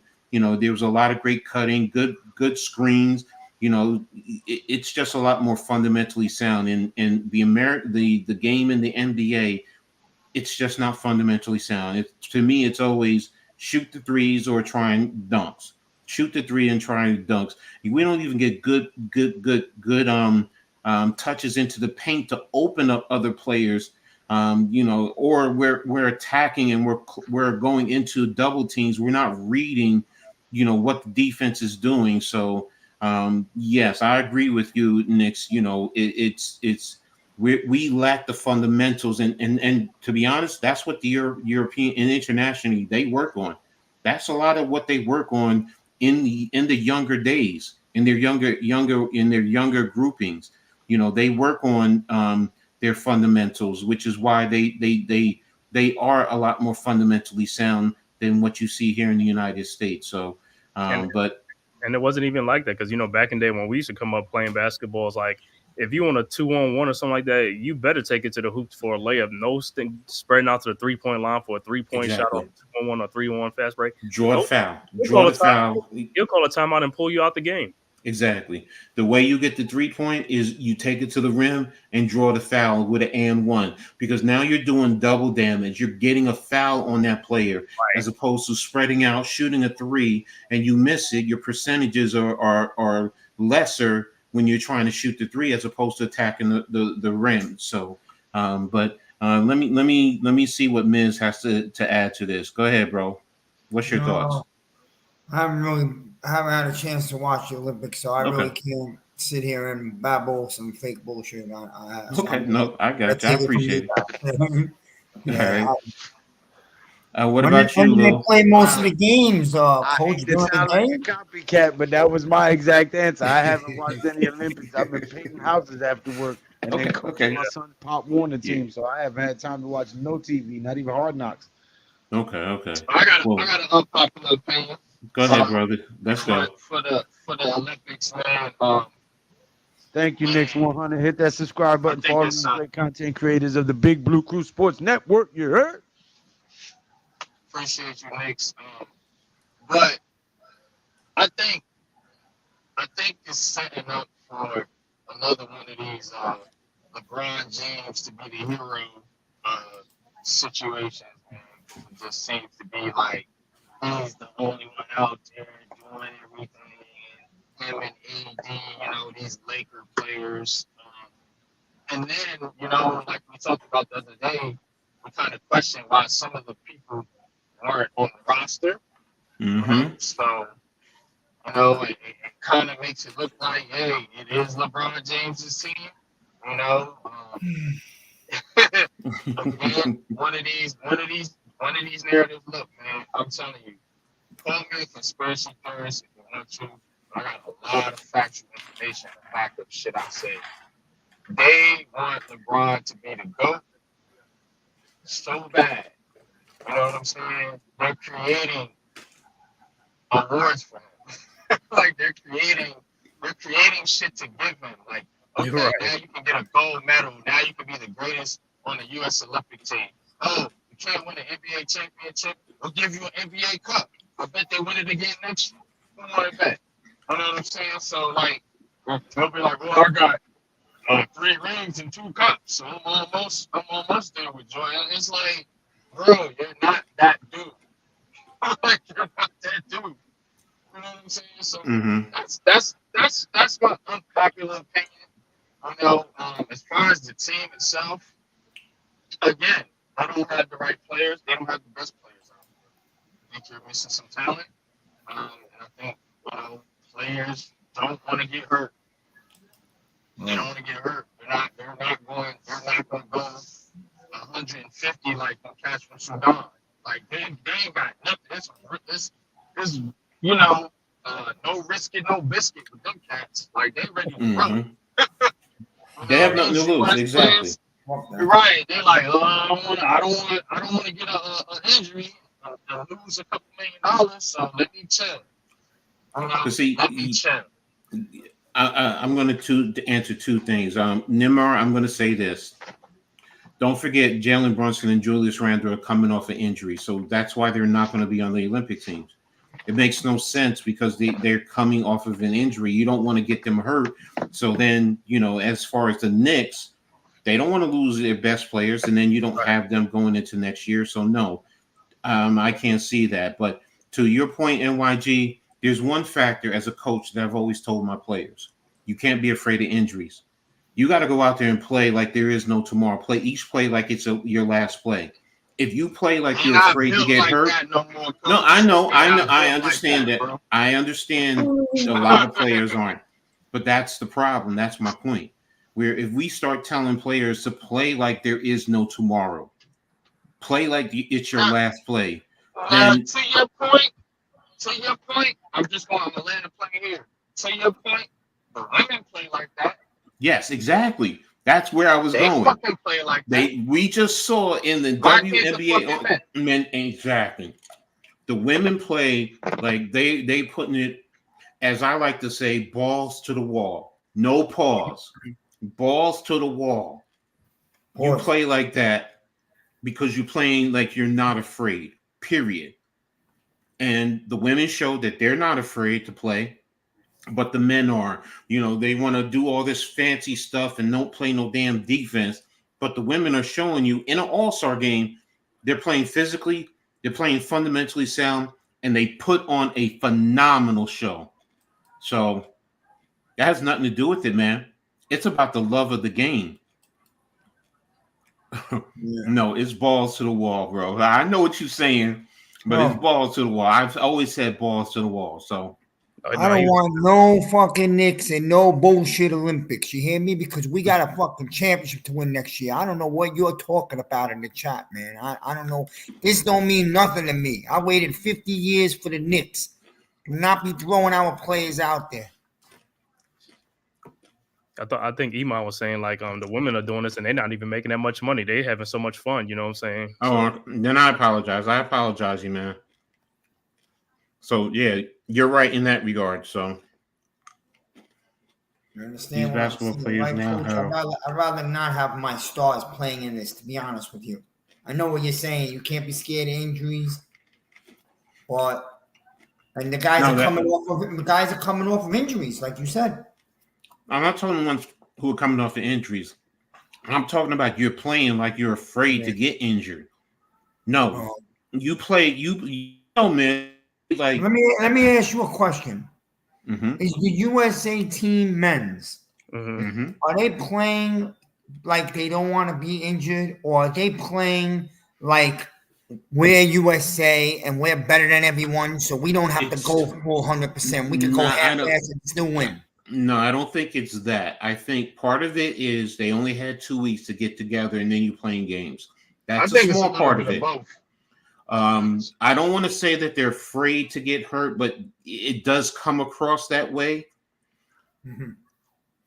I just also think internationally, they're hungry and they have guys who are playing in the NBA and they know that they want to bring it and step up their game, because if not, they're going to hear about it when they get back to the league. So, it's a multitude of everything. It's a little bit of everything. What NYG is saying.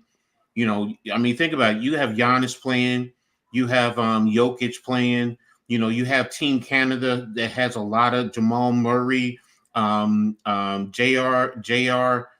is up there. SGA is up there. You have France with Gobert and Wemby. So Germany is stacked with NBA players. So, I don't think these players got no pride for the country either, coach. Like those players, yeah, you're right. I can never categorize everybody in one category. That's not how human beings work. You're always gonna have outliers. But majority, they probably don't have no real pride for this country. know what I'm saying? Now, I'm not going to go political with it because that'll go so many different ways. But I'm saying we can see it in kind of the way these other countries perform and how hard they play and how prideful they are with their countries and versus the USA where, you know, like I said, I just think they just going out there going through the motions right now. Well, I mean, ultimately, to the initial question, you know, the concern, you know, in terms of the men versus the women, I'm about 98% confident the women will win, and I'll be honest with you, I'm probably 50-50 on the men, maybe 60-40. If I want to be a little bit more arrogant, but it's more 50-50 for me. So yeah, the international game has caught up to the. I'm sorry. Oh, go ahead, read the comment.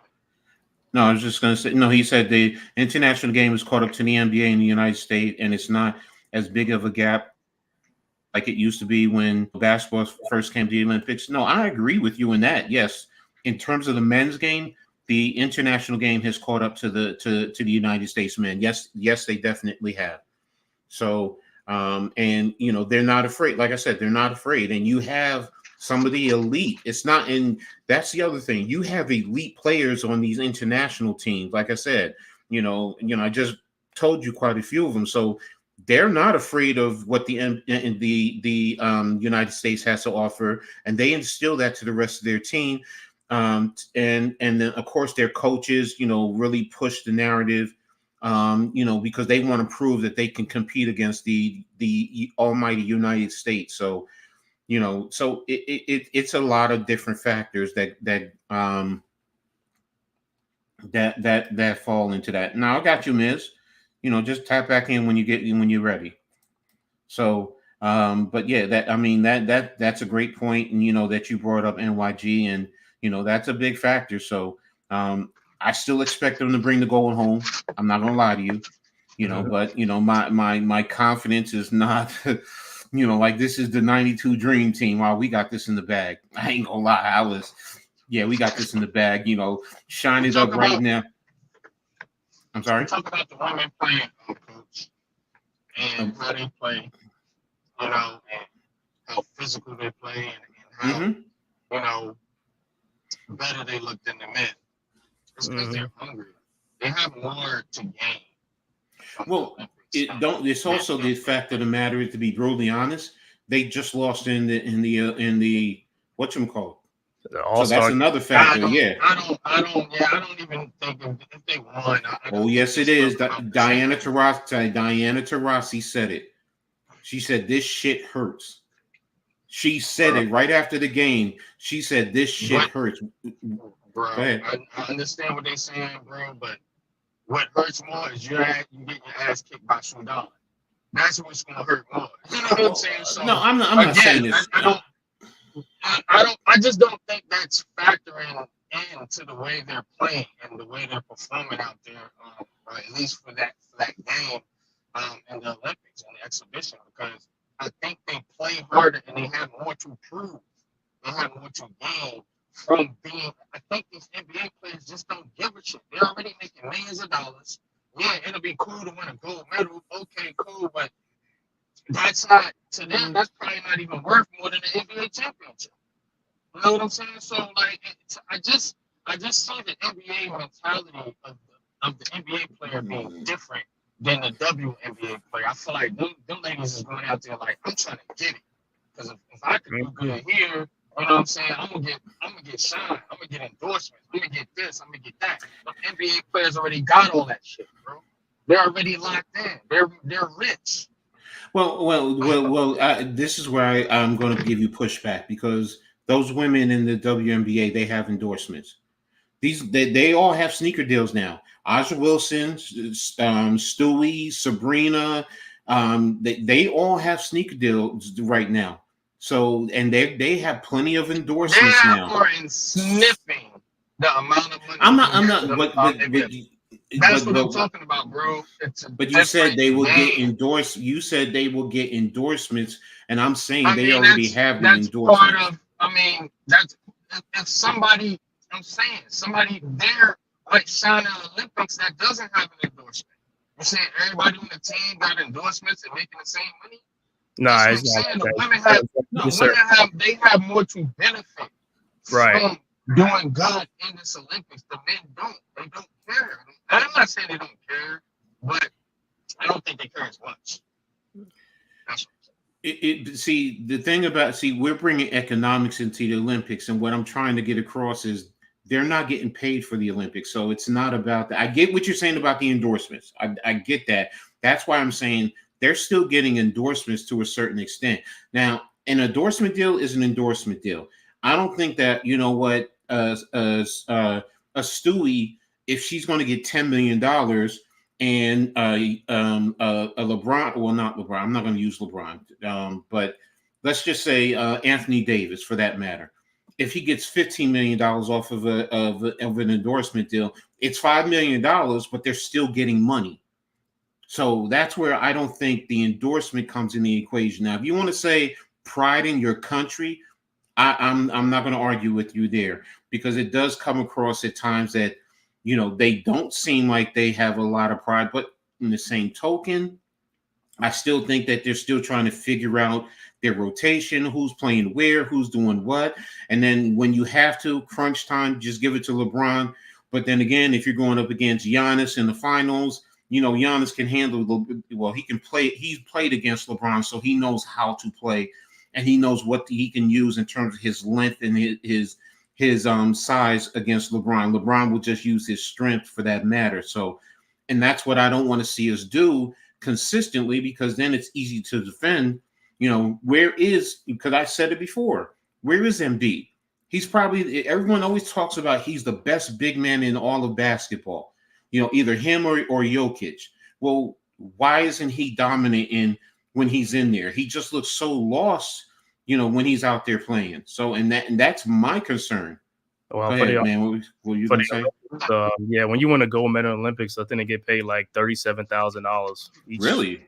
Yeah, and is $37,000 for the gold, $22,000 for the silver, and $15,000. Thank you for telling me that. Yeah.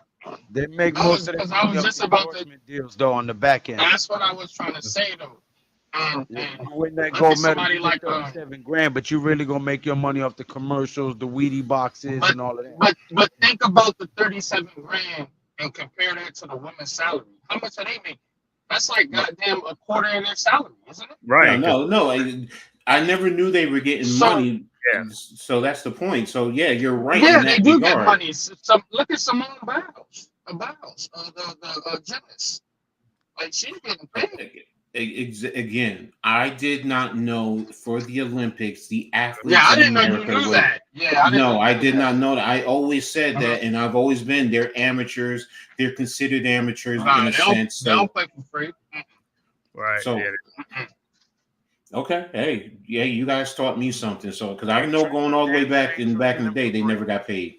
So no, them trainers damn sure ain't training them for free. Everybody's got to, training is one different thing. I'm talking about the athletes. No, I'm saying, but yeah, everybody's making money, coach. But yeah, on the back end, bro. Yeah, it's a whole machine. Ain't no such thing as free in this country, to country, if that shit ain't bringing in no revenue. Shit. Right. Hey, well, here's the thing. You still getting $37,000, so that's even more reason you're still getting money. So I mean, come on. As opposed to getting the silver, all I can say, I wouldn't care if I was getting $10 million, $50 million. That's still $37,000 that I'm going to be getting. For like a month, for like 3 weeks or a month. Yeah, that's still them NBA players don't give a fuck about. Bro. Yes, they do. Yo, bro. They if that was the case, then when they get fined, listen. Get fined. Go ahead. You listen to point on this one, coach, bro. I'm gonna break it down to you. Look, when they thinking about that 37,000 versus being injured and losing millions, bro, stop it, bro. I'm going to say, they don't give a fuck about that 37 grand. Then bro. why the fuck are you out there? Why are you on the Olympic team? If you're worried about getting that's a injured, deeper issue. Yeah. if you that's all I'm gonna say. Because if you're talking to the wrong person. Because I'm gonna tell you, then why the fuck are you out here? I don't want your ass. I don't want your bitch ass out here if you worrying about getting injured. I don't care if you're getting paid millions of dollars. Be out there, bro. No. Talk about that. Most of them should be on that. I'm a competitor. I mean, I'm a competitor, man. Whether you paying me or not, I want to compete because in the end, it's my ego. It's about my ego, and if I win, it's about stroking my ego. Yes, it is. Yes, it is. I'm. Please believe in me. Don't. You just don't know, man. I want to win. I'm a competitor. Period. Case closed. I hate losing. I hate losing more than I love winning. So I hate losing too, Coach, bro. But unfortunately, I don't want to. We're in a totally different. I get it. I understand. Totally different era, bro. I just don't. I just don't accept that way of thinking. I just can't. I can't because then if that's you don't have to accept it. They accept it. No, you're missing what I'm saying. Us as fans, yeah. No, it's not. It's what I'm saying. If this is the if I have to accept that way that they're really thinking like that, then there's no reason for me to be even a fan of sports because you're taking away my enjoyment and you're taking away my enjoyment of watching sports, man. Because it's about the competition. It's about the competition. Seeing guys go out there and compete. Competition. It's competition at the lower levels is genuine, Coach. And I think that's why you like college and youth sports so much. Because in the pros, bro, it's about the bread, like you said. And these guys aren't going to go out there full strength. Matter of fact, what was I listening to? God damn it. There was like, one of the rookies in Giants camp, he stretched out for to catch a pass and broke his collarbone. And I think it was I can't think of the reporter's name. Oh yeah, I know. I kind of. And then he was like, yeah, but if that's Malik Neighbors or Darius Slayton, they're not diving for that fucking pass and OTAs. They're not trying to fuck up their fucking shoulder and OTAs in a practice. But the rookie, he's trying to make the fucking team, so he's gonna go full steam ahead. See, I think you're misconstruing. You're missing earlier. But no. Because you just said something that's totally different. And yes, you're right about that. In practice, when I say competition and competing, you're competing to beat somebody across from you in that regard. Yes, they're on the rosters in that regard. Yes. So I'm talking about in terms of a game, competition in a game. You're not going out there half-assing it. I'm sorry, you're just not. It's the same thing. It's the same thing that they apply the same thing I just told you in this Olympics. Because to them, they're not going to make the money that they're going to make in the NBA. So why are you going to go out there, balls to the world? Then why play? Why play? Then why play? Bro, what's the purpose? Because they need. I don't know, bro. They just. I guess they want the clout. Yeah, what's up, Lou? Lou got to say something. No, this coaching in this heat is draining the shit out of me. So I'm about to go. Yeah, you look it, bro. I can see it in your face. In your face, bro. Yeah. I'm tired of shit. Hey, much respect, Lou. And, shout out to you and Pat. I'm gonna check out your premiere. I just seen it drop. So killing me. Lou, welcome to my world. What I used to have to deal with. Oh, shit. I want to do it too, bro. Yeah, we got some talented kids on that squad, though. We about to make some noise. You heard? Coach Lou up in the building. G Nation, Big Blue Crew Sports. You heard? All right. But yeah, I'm about to sleep. Shit, I'm tired. All right, be easy, man. I'll see y'all tomorrow. Rest, man. True Big Blue Podcast with Pat. One. All right, bro. That's what Gary kind of trying to say. They don't care about energy to take your shit because. All right. Well, I mean, I get what you're doing. What you're saying, NYG is just because you're saying, look, They're just out there just to be out there, and it's about the money. It's not about the competition per se. The money is more important than, and I'm just going to say this, then why is Kevin Durant chasing the ring? If it was all about the money, he would just go, look, he'll go to Detroit and play just to get the money. Kevin Durant's made his money. Well, okay, a bad example. Any player, any top-level player, they'll go to Portland, to Charlotte, to Detroit because it's about the money. It's not about do you know the bump? Do you know what, like, it's the players that are legacy chasing, like Kevin Durant, you know, or ring chasing, if you want to call that, Chris Paul, Westbrook, so on and so forth, LeBron. It's a lot of those guys have made money. One, and then for two, look, we're talking about the Olympics. I'm comparing the Olympics because that's the subject. You know what I'm saying? Every situation is going to be different. You know, so in the Olympics, it's not going to compare to winning an NBA championship to those guys. But it's the competition. What I'm saying to you, it's the competition. Because then you get Hall of Fame accolades. You get all kind of, like, so much comes with that. You know what I'm saying? Same thing with the Olympics. Same thing with the Olympics. That goes on to your Hall of Fame. Yes, it does. That's basketball. It's not the same with these basketball players. It's not like the 90s, bro. It's not about what I'm saying. What I'm saying to you, because you're talking about they don't care in terms of the Olympics. What I'm saying is, then why are you out there in the first place? That's number one. So if it's not about the Olympics, I think the players that are playing, like, they want to play, but what I'm saying is they're not going to get that type of effort that you're asking for as a coach. Well, the other day, no. But see, them cats ain't doing that shit, bro. But you're wrong, because different. Joel Embiid just did that the other day. He dove on the court. That's balls to the wall to me. That's one play.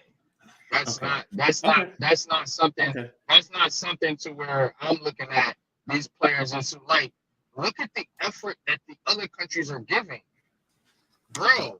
It's different. It's a different. It's collective too. It's collective too. It is collective. It's collective because Joel Embiid might be playing hard. I said LeBron James was playing his ass off, but a lot of these cats ain't. Well, guess what? We're about to see now, because now the game counts. Those other games are just like a kind of a tune-up and scrimmage. Exhibition, I know. Yeah, exhibition. Now these games are and again, you know, scrimmage games, but right. Coach don't give a fuck if it's a scrimmage or if it's a game. You better be playing your ass off. You ain't gonna be out on that goddamn court. Now, I will also say this too: these other international teams, they know they've been playing together for years. So that's why I say everything is a factor. The United States, we just grab guys and we just throw them together in 2 weeks and we say we're the best. Schroeder has been playing with the Wagner brothers for years.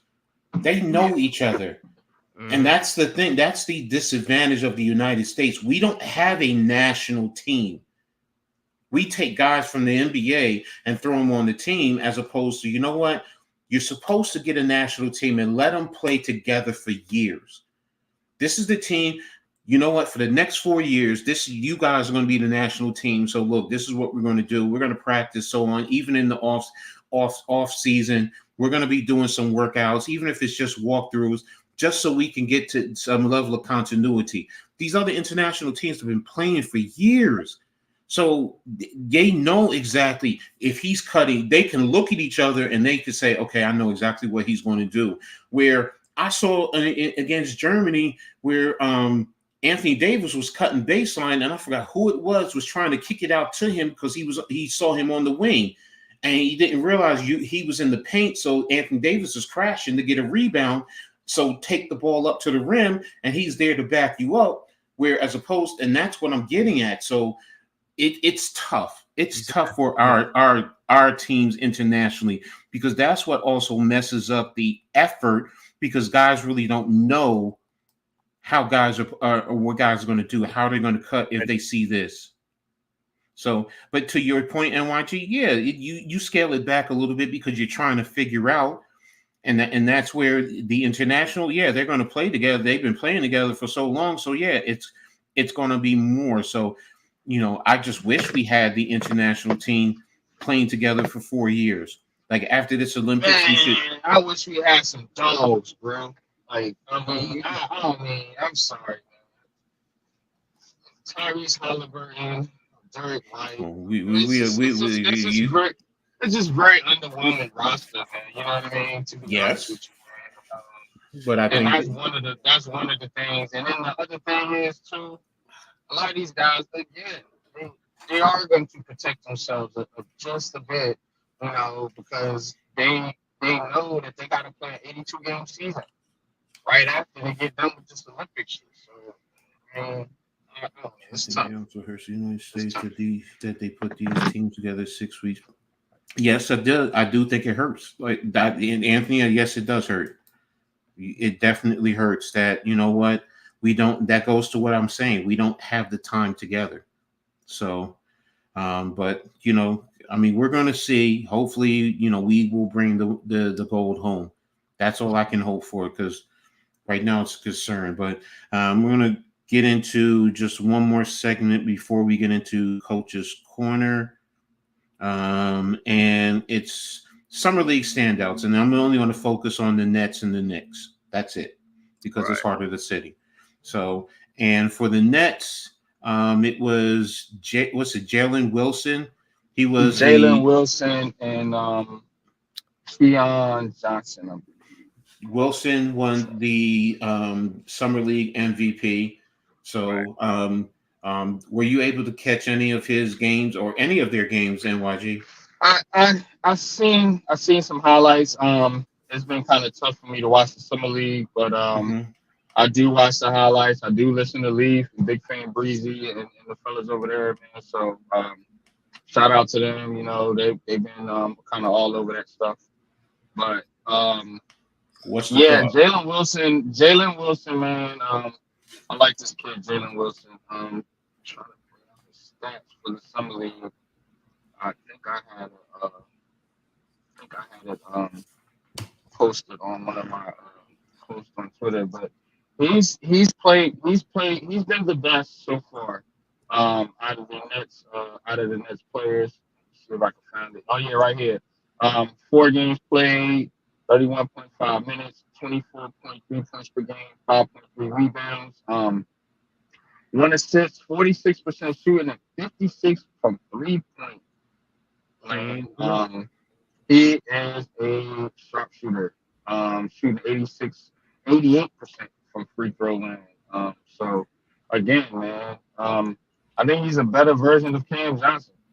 To be honest with you, man, I'm saying, like, I think he can be a younger, better version of Cam Johnson. It's not like Cam Johnson's old. I think that contract was kind of, not great. But shout out to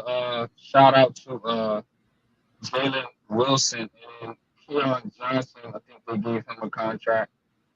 They signed him. You have Noah Clowney, who was also played pretty good in the Summer League. Noah Clowney was the Nets' first round pick last year. So, I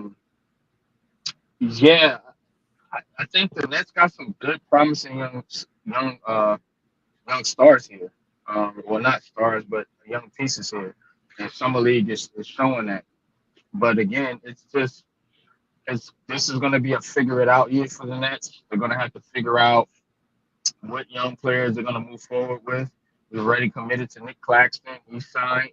So, you still got Cam Johnson, who I think they're going to move on from eventually. They're going to start getting these contracts out of here, Ben Simmons and all these other guys. And then you're going to have to figure out what you're going to do with Cam Thomas.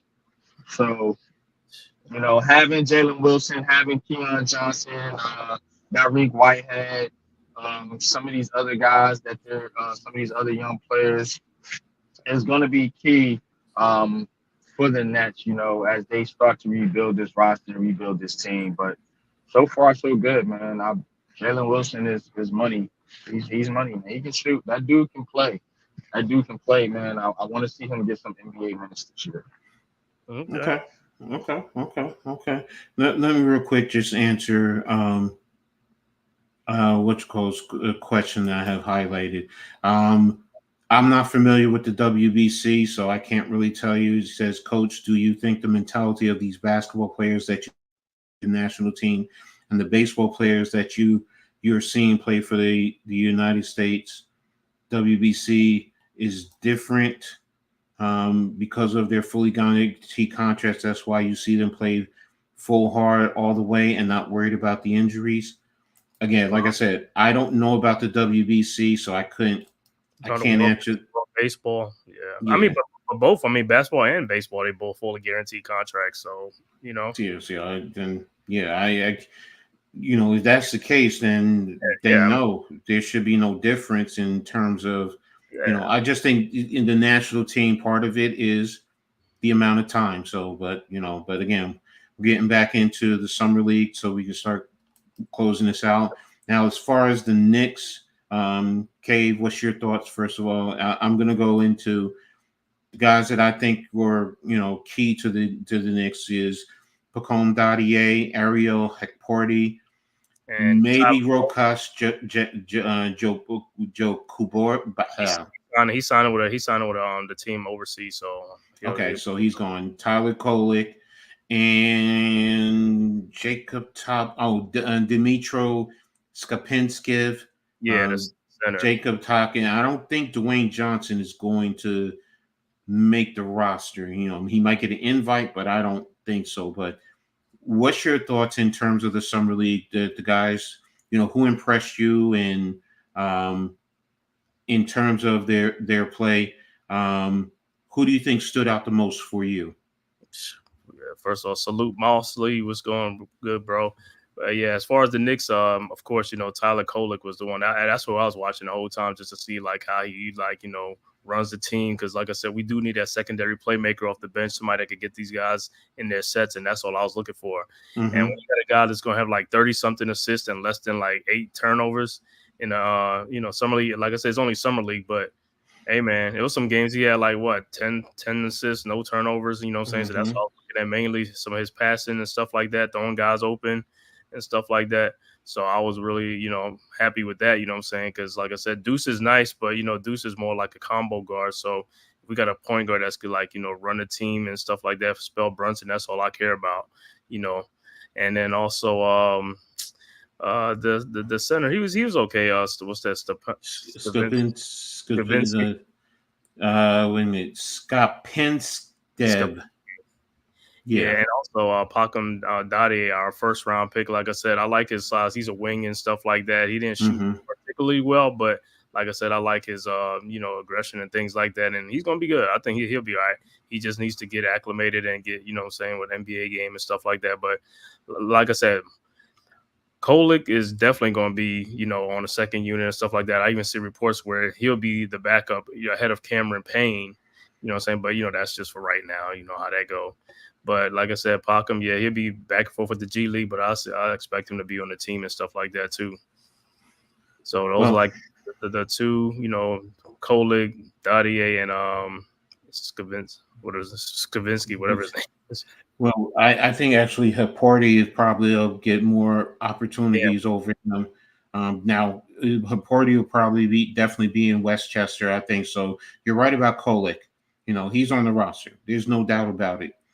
So maybe if he's, not getting enough playing time in the beginning, they'll put him in Westchester just to keep him, in the flow of playing. But ultimately, I think he's on that contract too. So that's a big for a second round pick.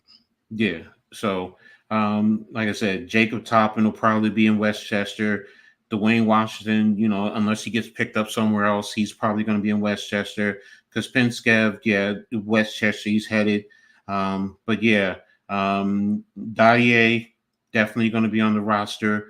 On occasion in the beginning, he might get playing time just to play initially in Westchester, but he'll definitely make the roster. And they'll take it from there. So I like what we have in terms of the Knicks, in terms of the young talent, because I did initially question, them. Now look, they're playing against other guys fighting for roster spots, but at least you see that there is some talent there, and that's something that they can work with. So in terms of that, it's good. They did a great job in terms of second round draft picks, so that's showing me that no matter what, even with the first round draft picks that go to the Nets, at least the second round draft picks, they're finding hidden their due diligence in terms of finding those second round draft picks who are going to come in and help the team, especially with a lot of the big money guys who are there,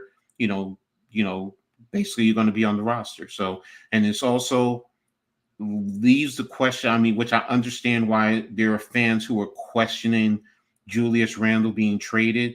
Now I'm not saying a rookie is going to, bring the same type of value as Julius, but I also understand down the road. See, that's the thing, down the road. What's up, Raph? Right. Thanks for tapping in. You can get something, because then if you do trade Julius, then at least you have something that you can develop.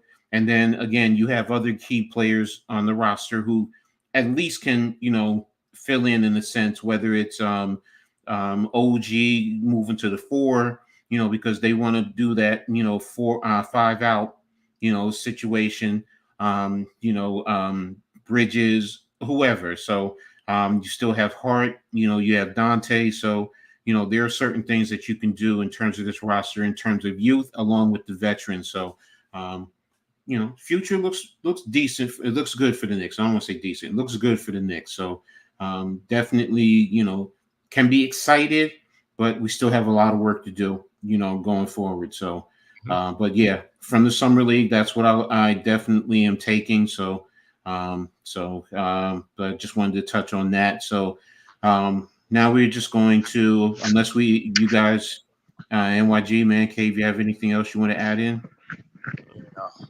I'm gonna start. Nah, not really. I do want to ask you guys how y'all feel about campaign. I didn't get to talk to y'all about that. How y'all feel about the Cameron Payne signing? Oh yeah, with campaign, like I said, it's like what's his role gonna be?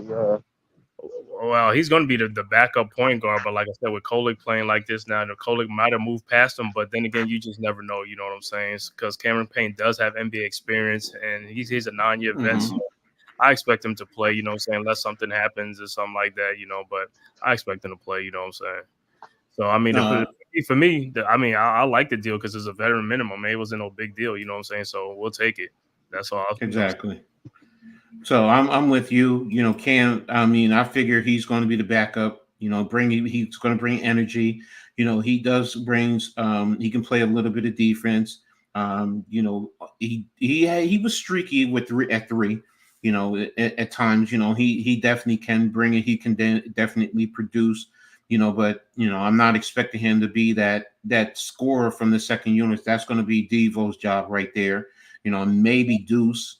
In that regard, and you still have Josh Hart, who's going to do a little bit of everything. So, campaign, he's definitely going to help us in the beginning of the season. Definitely be that backup to start until Tyler is ready to go, and take over, and then maybe he ends up being almost the same thing as Shake Milton. Where he's going to be regulated to the bench in that regard. So, it's going to be interesting, once the season kicks into play. So, we'll see.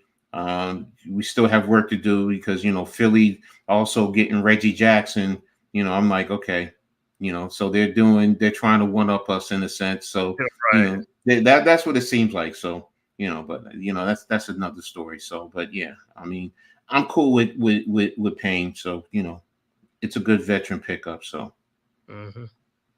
so now we're just going to go ahead and start to move on to Coach's Corner. So, have some stuff I want to talk to you guys about, and Coach's Corner, ready for it? Yeah. Where's my? Yeah, so I'm looking for Where's it the? right now. I got it. So So you got it. All right. yeah, I got it. So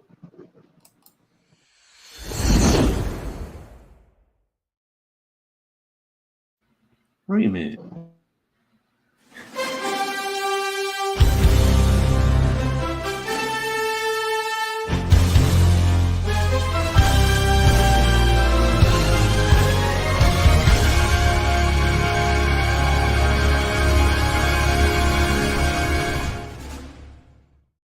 You got me, bro. You got me because you got two of them in there. Yeah. I'm gonna delete the other one out. Oh man, but welcome You to got it. Coach's Corner, man. I just have a couple of things that I'm going to talk to you guys about. But I appreciate everyone for being here with me with Coach's Corner. I love doing this stuff. So, but I'm going to dive right into it. In terms of Coach's Corner, I'm going to start with the Liberty. For everyone who didn't know, the New York Liberty had three players who actually participated in the WNBA's All-Star Game. Breanna Stewart and Sabrina Ionescu. They were on the U.S. national team, and Jonquil Jones was on the WNBA All-Star team. So, it was just good to see three players from the Liberty competing in that All-Star event. So, did my heart proud. And they all represented New York very well. JJ also competed in the three-point contest. Ended up coming up short, but she came in second place to Alyssa Gray of Atlanta. But, if she had a hit, I think it was her last shot, I think she would have won. But again, it's just still good to see her out there competing and doing well and representing New York very well. So, also, in terms of Liberty, which most people don't realize, in terms of the Olympics, New York actually has four players who are competing in the Olympics. Stewart and Ionescu for the United States, and Leona Febish and Nair Sabli for Germany. So, that's good to see that, the Liberty are well represented internationally. Now, you'll also see, and I'm waiting to see France. I think French is in there. So that means Maureen Johannes, who was with the Liberty last year, is going to be out there. And then also, I don't know if China made the Olympics. I was trying to research if they were on there because usually Han Zhu, who also was on the Liberty last year, she's the star for China. So I believe that they are in there. I think they won the Asian Cup, but I didn't see anything. I was trying to look for the information. I couldn't find anything. So if that ends up, there are going to be at least six former, current and former Liberty players playing in the Olympics. So, again, good job to the Liberty in terms of finding the talent, acquiring talent, and getting these players ready to compete not only in the W, but internationally. So New York right now currently stands as number one overall in the WNBA with a 21-4 record at the break. So this is actually the best record for New York at this point in team history. So with all the teams that have made the WNBA finals, this is the best record for the Liberty of all time. So I'm proud of that. All the power rankings have had them as the number one team also. So that just speaks to volumes to the team that they are. Bleacher Report though has them tied with Las Vegas at plus 155 in the title odds.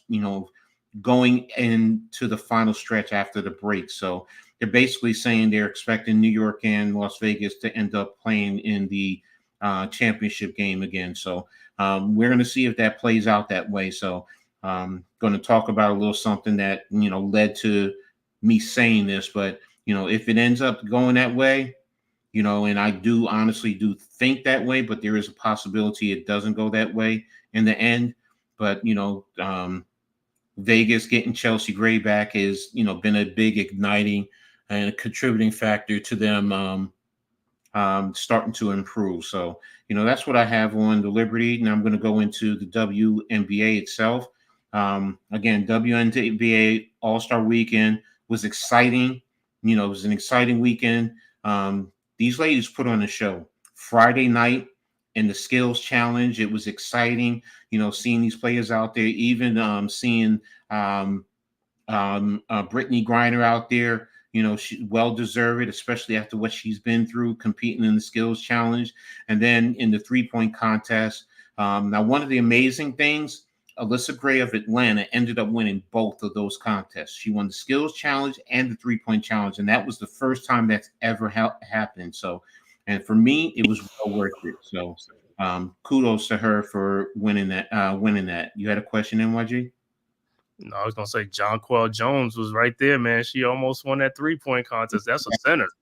Yeah, she lost that, I think, on the last shot, so she won. So, but yeah, but shout out to Alyssa Gray, man, for winning both of them. So you know she did her thing. So respect to her. Saturday they also had the WNBA All Stars defeat the U.S. Olympics national team 117-109. Was a hell of a game, man. One of the biggest thing about this game, two of the things. Number one, it was the most watched WNBA game, All-Star game ever.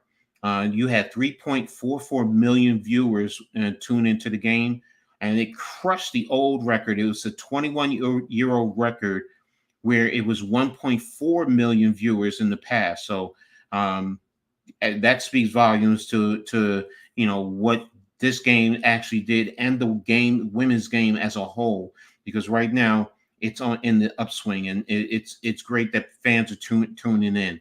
Now, in terms of the other thing, in terms of the game, Arike Ogunbowale, she ended up being the game's MVP.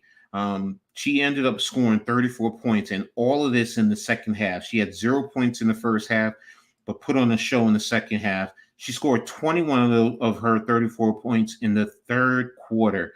So that right there, she basically went out there and said, you know, first of all, Coach Cheryl Miller told her to breathe, relax, and go out there and play your game, because really nobody had anything for her, and she definitely did, you know. So, and she basically said to the selection committee, this is a big slap in your face, because you should have had me on on the national team. And then she should have. I just think that they didn't put her on there because Dallas didn't have a winning record.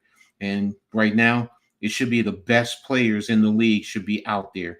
So it was a big mistake. And hopefully, you know, I don't think it's going to really come back to bite the United States, but I think, you know, she should have been out there in the first place. Also in the game, everyone was tuning in because they wanted to see this, and they got what they really wanted in terms of Caitlin Clark linking up with Angel Reese with a beautiful assist where Caitlin Clark drove the lane, draw the coverage, and dropped the pass right down to Angel, who just laid it up. So, and, you know, everyone was looking for that. You know, how are they going to interact? How are they going to play together? And they seem to play very well together. No issue. So, you know, and these two young ladies continue to far and away be the two who are going to end up winning. One of them is going to end up winning Rookie of the Year, you know, because they perform at a high level, whether it's, you know, double doubles for Angel Reese, breaking assist records for Caitlin Clark, you know, being a fan favorite, both of them being a fan favorite. I mean, Angel Reese got a standing ovation when she was introduced in the All-Star game. So, but yeah, these two are the odds-on favorite to win Rookie of the Year. So, so you know, that's kudos to them, and it was great to see them connect that way in the All-Star game. Now, I spoke about, you know, New York and Vegas, the odds-on, you know, in terms of the odds to win. There might be a little deviation, or there might be a little pressure. Let's put it like this week. Last week, there was a mega trade in the WNBA. The Connecticut Sun acquired Marina Mabrey from the Chicago Sky. Connecticut sent 2 players and draft picks to Chicago for Mabrey, and I think a second-round draft pick. And this is a move that Connecticut needed. You know, it has the potential to help solidify them into title contention talk now with New York and Vegas. Mabrey provides Connecticut with what they've been needing, a gritty 3-and-D type of a player who's consistent from deep, it gives them the physical ability to take on and compete with New York, especially in the backcourt, but also on both ends of the court. Currently, New York has been undefeated against Connecticut for the past 2 years, and Mabry may help change that narrative if these two end up seeing each other in the playoffs. So it's a big move for Connecticut. Connecticut is at number 2 right now. So how does that help them going into the playoffs? And then will it help them, if they face Las Vegas also in the playoffs? So that's a big move. I'm going to be watching it as we go forward. So, but that's what I wanted to talk about in terms of the WNBA. So now I'm going to move on to Syracuse University. And I'm going to start with football with Syracuse. And this is from the CBS Sports.com site. They were just given a projection of, wins over or under for Syracuse for the year. And right now the over under is at 7.5 wins. Now they're projecting their wins are going to be against Ohio University, not the Ohio State. So please don't anyone think I'm talking about the Buckeyes. This is the Bobcats from Ohio, Stanford, Holy Cross, UNLV, Boston College, and UConn. Those are who they're projecting that they should beat. 1, 2, 3, 4, 5, 6. And then they're saying the losses should be Georgia Tech, NC State, Pitt, Virginia Tech, Cal, and Miami. So now they say at Cal. I think that's the one that's going to be intriguing because Cal, how are they going to be doing in the ACC? The rest of them, and maybe Georgia Tech, but I can't see them, taking out NC State, Pitt, Virginia Tech, or Miami. I just can't see them doing that, especially with a first-year head coach. A first-year head coach who's never been a head coach at any level. So, it's going to be intriguing to see, with the season going on now. Their benefit is that they don't face Florida State or Clemson. So, that's a good thing for Coach Fran Brown. So, it's going to be very interesting. Now, they do have 4 out-of-conference games. So, and they're projecting them to go undefeated in their out-of-conference games. So, but it looks like they're projecting them to only get 2 wins in the ACC. So if they can squeeze out another one, that'll push them over. That'll push them to 7. And, they have to try and squeeze out another one to get over 7.5. So right now it looks like they're projecting them to get under 7.5 wins for the year. So we'll see what happens once the season gets into full swing. Now on the men's basketball site for side of the narrative for Syracuse, I was just playing around on some of the recruiting sites for 2024, taking a look at the final rankings. And On3, one of the third national recruiting site, I didn't know that they had Syracuse ranked number 10th nationally in terms of the recruit and number 3 in the ACC. Now, they have a total of 6 recruits coming in, 2 from high school and 4 in the transfers. But still, to be number 10th nationally, that speaks volumes to, what they might do in terms of, as a basketball team, how do they end up? So I'm definitely going to be tuned in to see. You said third in the ACC? Who they behind? Carolina and Duke? I didn't see that. I just saw their breakdown. I didn't break down where they were ranked. Yeah, more than likely. Yeah, it's probably more behind North Carolina and Duke. I can't see anyone else, but let me see if I can pull back on 3. That's pretty good though. Still. Now that's On3. On3 is probably the third of the recruiting of the 3 recruiting ranks. So, right. But yeah, it's it's nice to see that What's good, Alex? What's up, Alex? What's up, bro? I like you. I see you, Mosley. What's good with you, man? See you on the chat, man. Appreciate y'all. Just get caught up in the chat, so I'm all caught up. So On3 is usually the third of the 3 recruiting rankings. So, but still, it's good that they're still considered 10 nationally and number 3 in the ACC. So, how they would do this season is going to be a big factor into everything. So, I'll be keeping an eye on that. So, and going to move down to Rutgers now in terms of what's going on in Scarlet Nation. They just had Big Ten Media Day, and I was tapped in, watching what's going on with Rutgers. Rutgers was on because it's a 3-day event. Rutgers is in the first was in the first day, one of 6 teams that were there, where the coaches were speaking, and they had 3 players who were there to also talk. So you can always tap in and take a look, at what was said there. If you go to Rutgers football on YouTube, you'll see all that information, or you can follow it on Twitter. But they also, yesterday, there was a publication, Cleveland.com. They usually do a preseason poll and preseason media poll. And Rutgers is actually ranked 9th in terms of the league, which normally Rutgers is usually 13, was either 12, 11, 12, or 13 for the past few years. So for them to be 9th, especially with 4 new teams coming in, that's big because that's keeping them in the middle of the pack. Now, it's Ohio State number 1, Oregon number 2, Penn State number 3, Michigan 4, Iowa number 5, 6, Wisconsin 7, Nebraska 8, and then Rutgers is 9. And then after you get that, you have Washington 10, Maryland 11, Minnesota 12, Illinois 13, Northwestern 14, UCLA 15, Michigan State 16, Indiana 17, and Purdue is 18. Now, that's big for Rutgers. I mean, look, right. Everyone has said that, they get the benefit of having an easy conference schedule where they're not playing Ohio State, Penn State, Michigan, Oregon, and even Iowa. They're not playing the top 5 in the conference at all this year. So, it's still going to be a tough task for them. But, there's a lot of people who are confident or they feel good about Rutgers. I said it before, there's been fluctuation from 5 wins up to 10 wins in one publication. Most people have them right around 8 wins, so I think the betting line is at 6.5 to 7.5, I believe.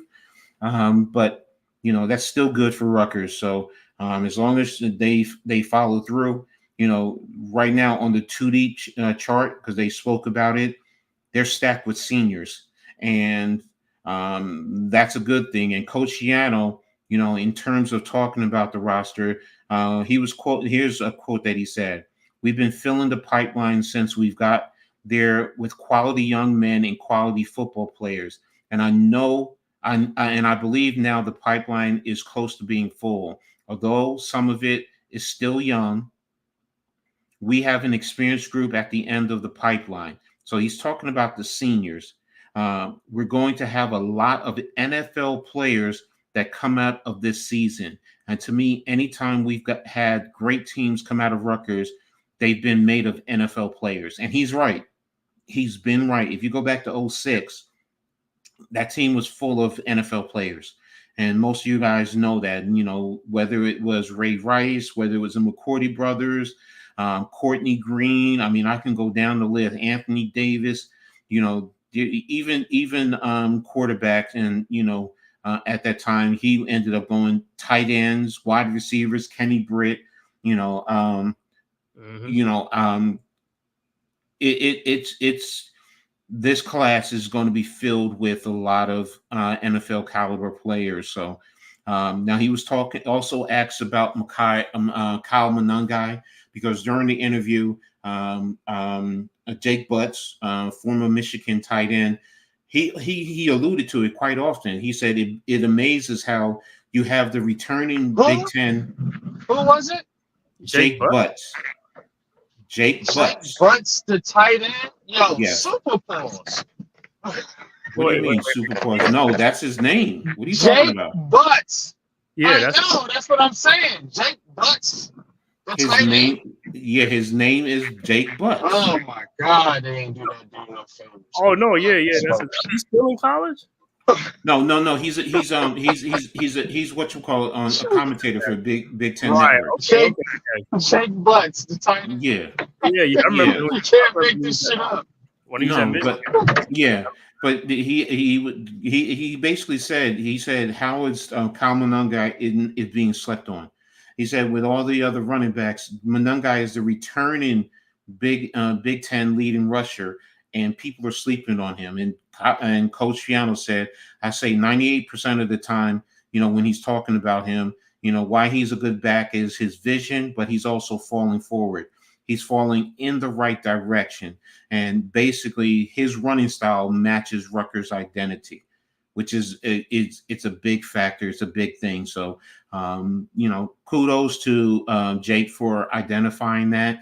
And you know what? Teams want to sleep on Rutgers and sleep on Kyle Monangai. Go right ahead. Now, they did speak about the quarterback play, and everyone has said the same thing. If Rutgers can just get just average type of quarterback play, and it's going to be an improvement over Gavin Wimsatt, because Gavin was not a good, an accurate passer. He was more of a running quarterback. But if you can also pass, that's going to help open up the running game for Rutgers. So, that's some of the things that you're going to be looking for as far as with training camp, because they actually start training camp on Sunday. So they have to get ready because the last Thursday of the month, I think it's August 29th, is when they host Howard. So it's a Thursday. So that's where they're going to be, getting ready for the season. So now one other thing I wanted to talk about when it came to Rutgers actually has 14 players who were named to the 2025 East-West Shrine Bowl 1,000 watch list. And that's basically what it's saying is the East-West Shrine Bowl, that's the Shriners Bowl, is going to be, they have 1,000 players that they're going to keep an eye on who might get invitation to the game.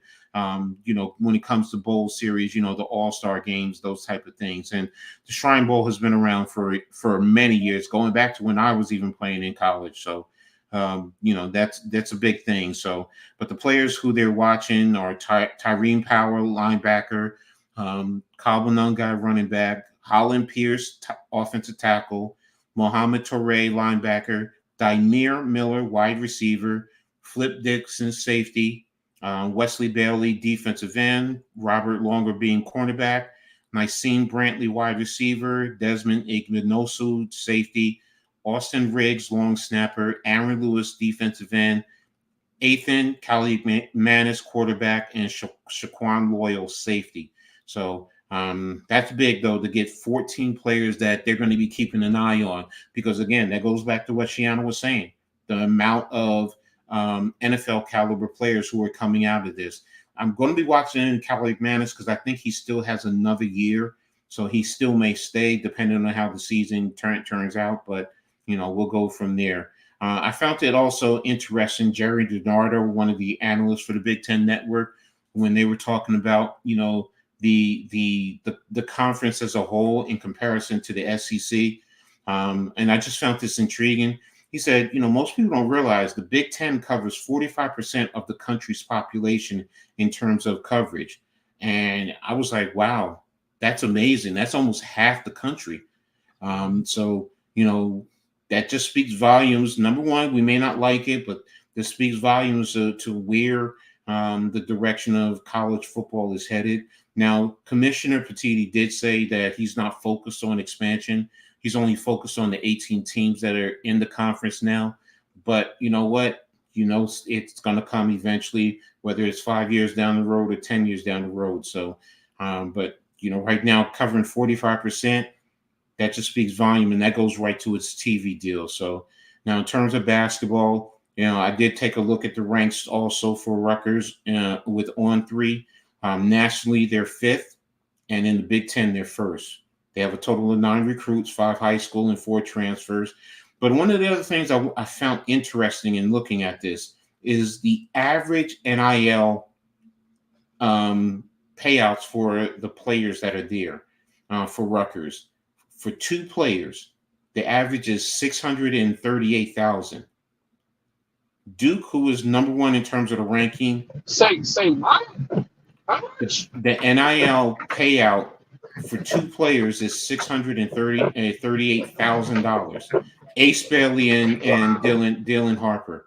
Mm-hmm. And for Duke, I think it was a total of 6 players that they got it off of, even though there were some who they didn't get the numbers.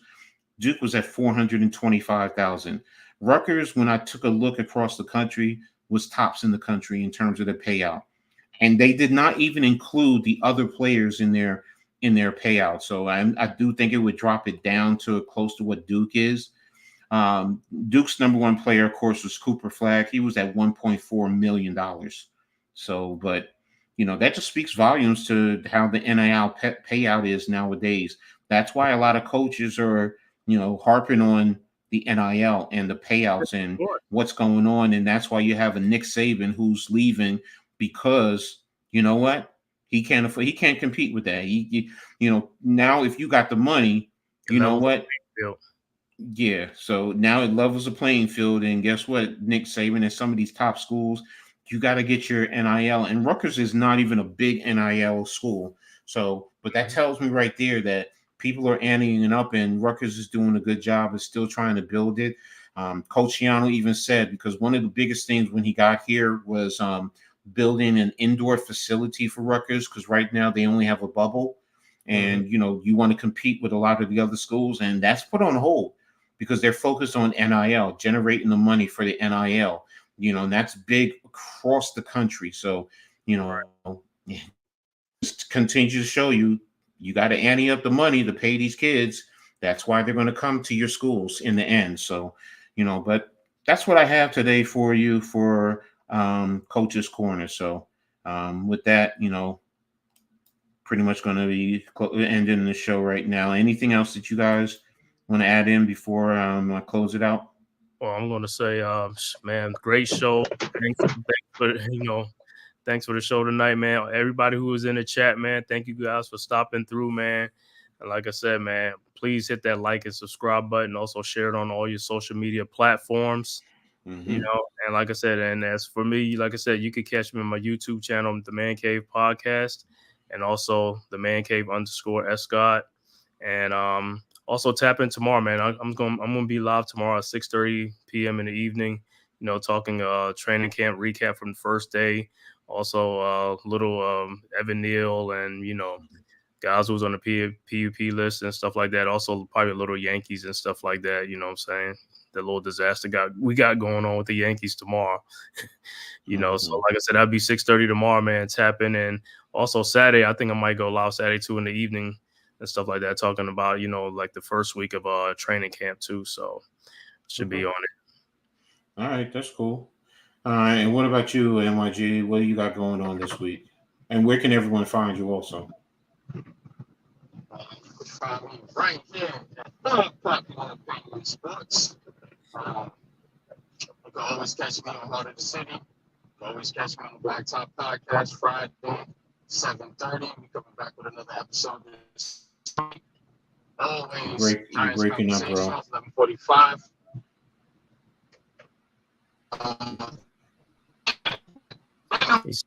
So you can catch you can catch them Sunday on Giants Convo on Sunday, with the Big Blue Crew Sports Network. You know what I'm saying? That's like I said, and I forgot to tell everybody, please subscribe to everybody's channel over here. Coach Ed Gladney's Amazing World of Sports, Unpopular Opinion Sports NYG, also the Man Cave Podcast. You also got Big Pat Sports Talk, Biz in the Midday, G Nation Inside Sports, Wales to New Jersey, Mac the Giants, Big Blue in the Bronx, Knicks Cast, and all the Big Blue crew. Make sure you tap in and subscribe to our channels, man. All right. So, and for me, you can catch me at Coach Ed Gladney's Amazing World of Sports on YouTube. You can also catch me on Twitter, SkySpoppa72, SKYSPOPPA 72. You can also catch me on Instagram at Don't Sweat the Technique. It's DA, not the DA. Don't Sweat the Technique. That's me on Instagram. And I'm also on TikTok. I believe it's Ed Gladney. That's Ed with 2 D's. So, and tomorrow I'll actually be on the Pick and Roll podcast talking a little NBA. I'll also have my Second episode of the week of the Coach Ed Gladney's Reading Attack Live, Reading Attack show live. That'll actually be at 8 o'clock after Man Cave show. Thursday, I'll be talking to WNBA and women's sports with the Full Court Press. And Friday, another Reading Attack sports show live, 6 p.m. And then Saturday, definitely be on the halftime coaching adjustment show with Philly Halftime. Is 2 Farts. We sit down and talk about sports and life, many different factors of life. We bring a different component, whether it's family, life, love, technology, whatever. We just don't just talk about sports. That's the whole point. So, and of course, I'll be on with Man Cave, with NYG on their shows also, whenever I have the chance, just like they'll also jump on with me whenever they have the chance. So, but I'm always staying busy, working on new other things to bring to everyone. So, so that's pretty much it. So, with that being said, we about ready to get out of here. So go ahead, NYG. Let's close it out, baby. Peace. Peace, everyone. You already know what it is, man. We're gonna get out of here, man. But definitely, man, like, share, subscribe, man. And until next time.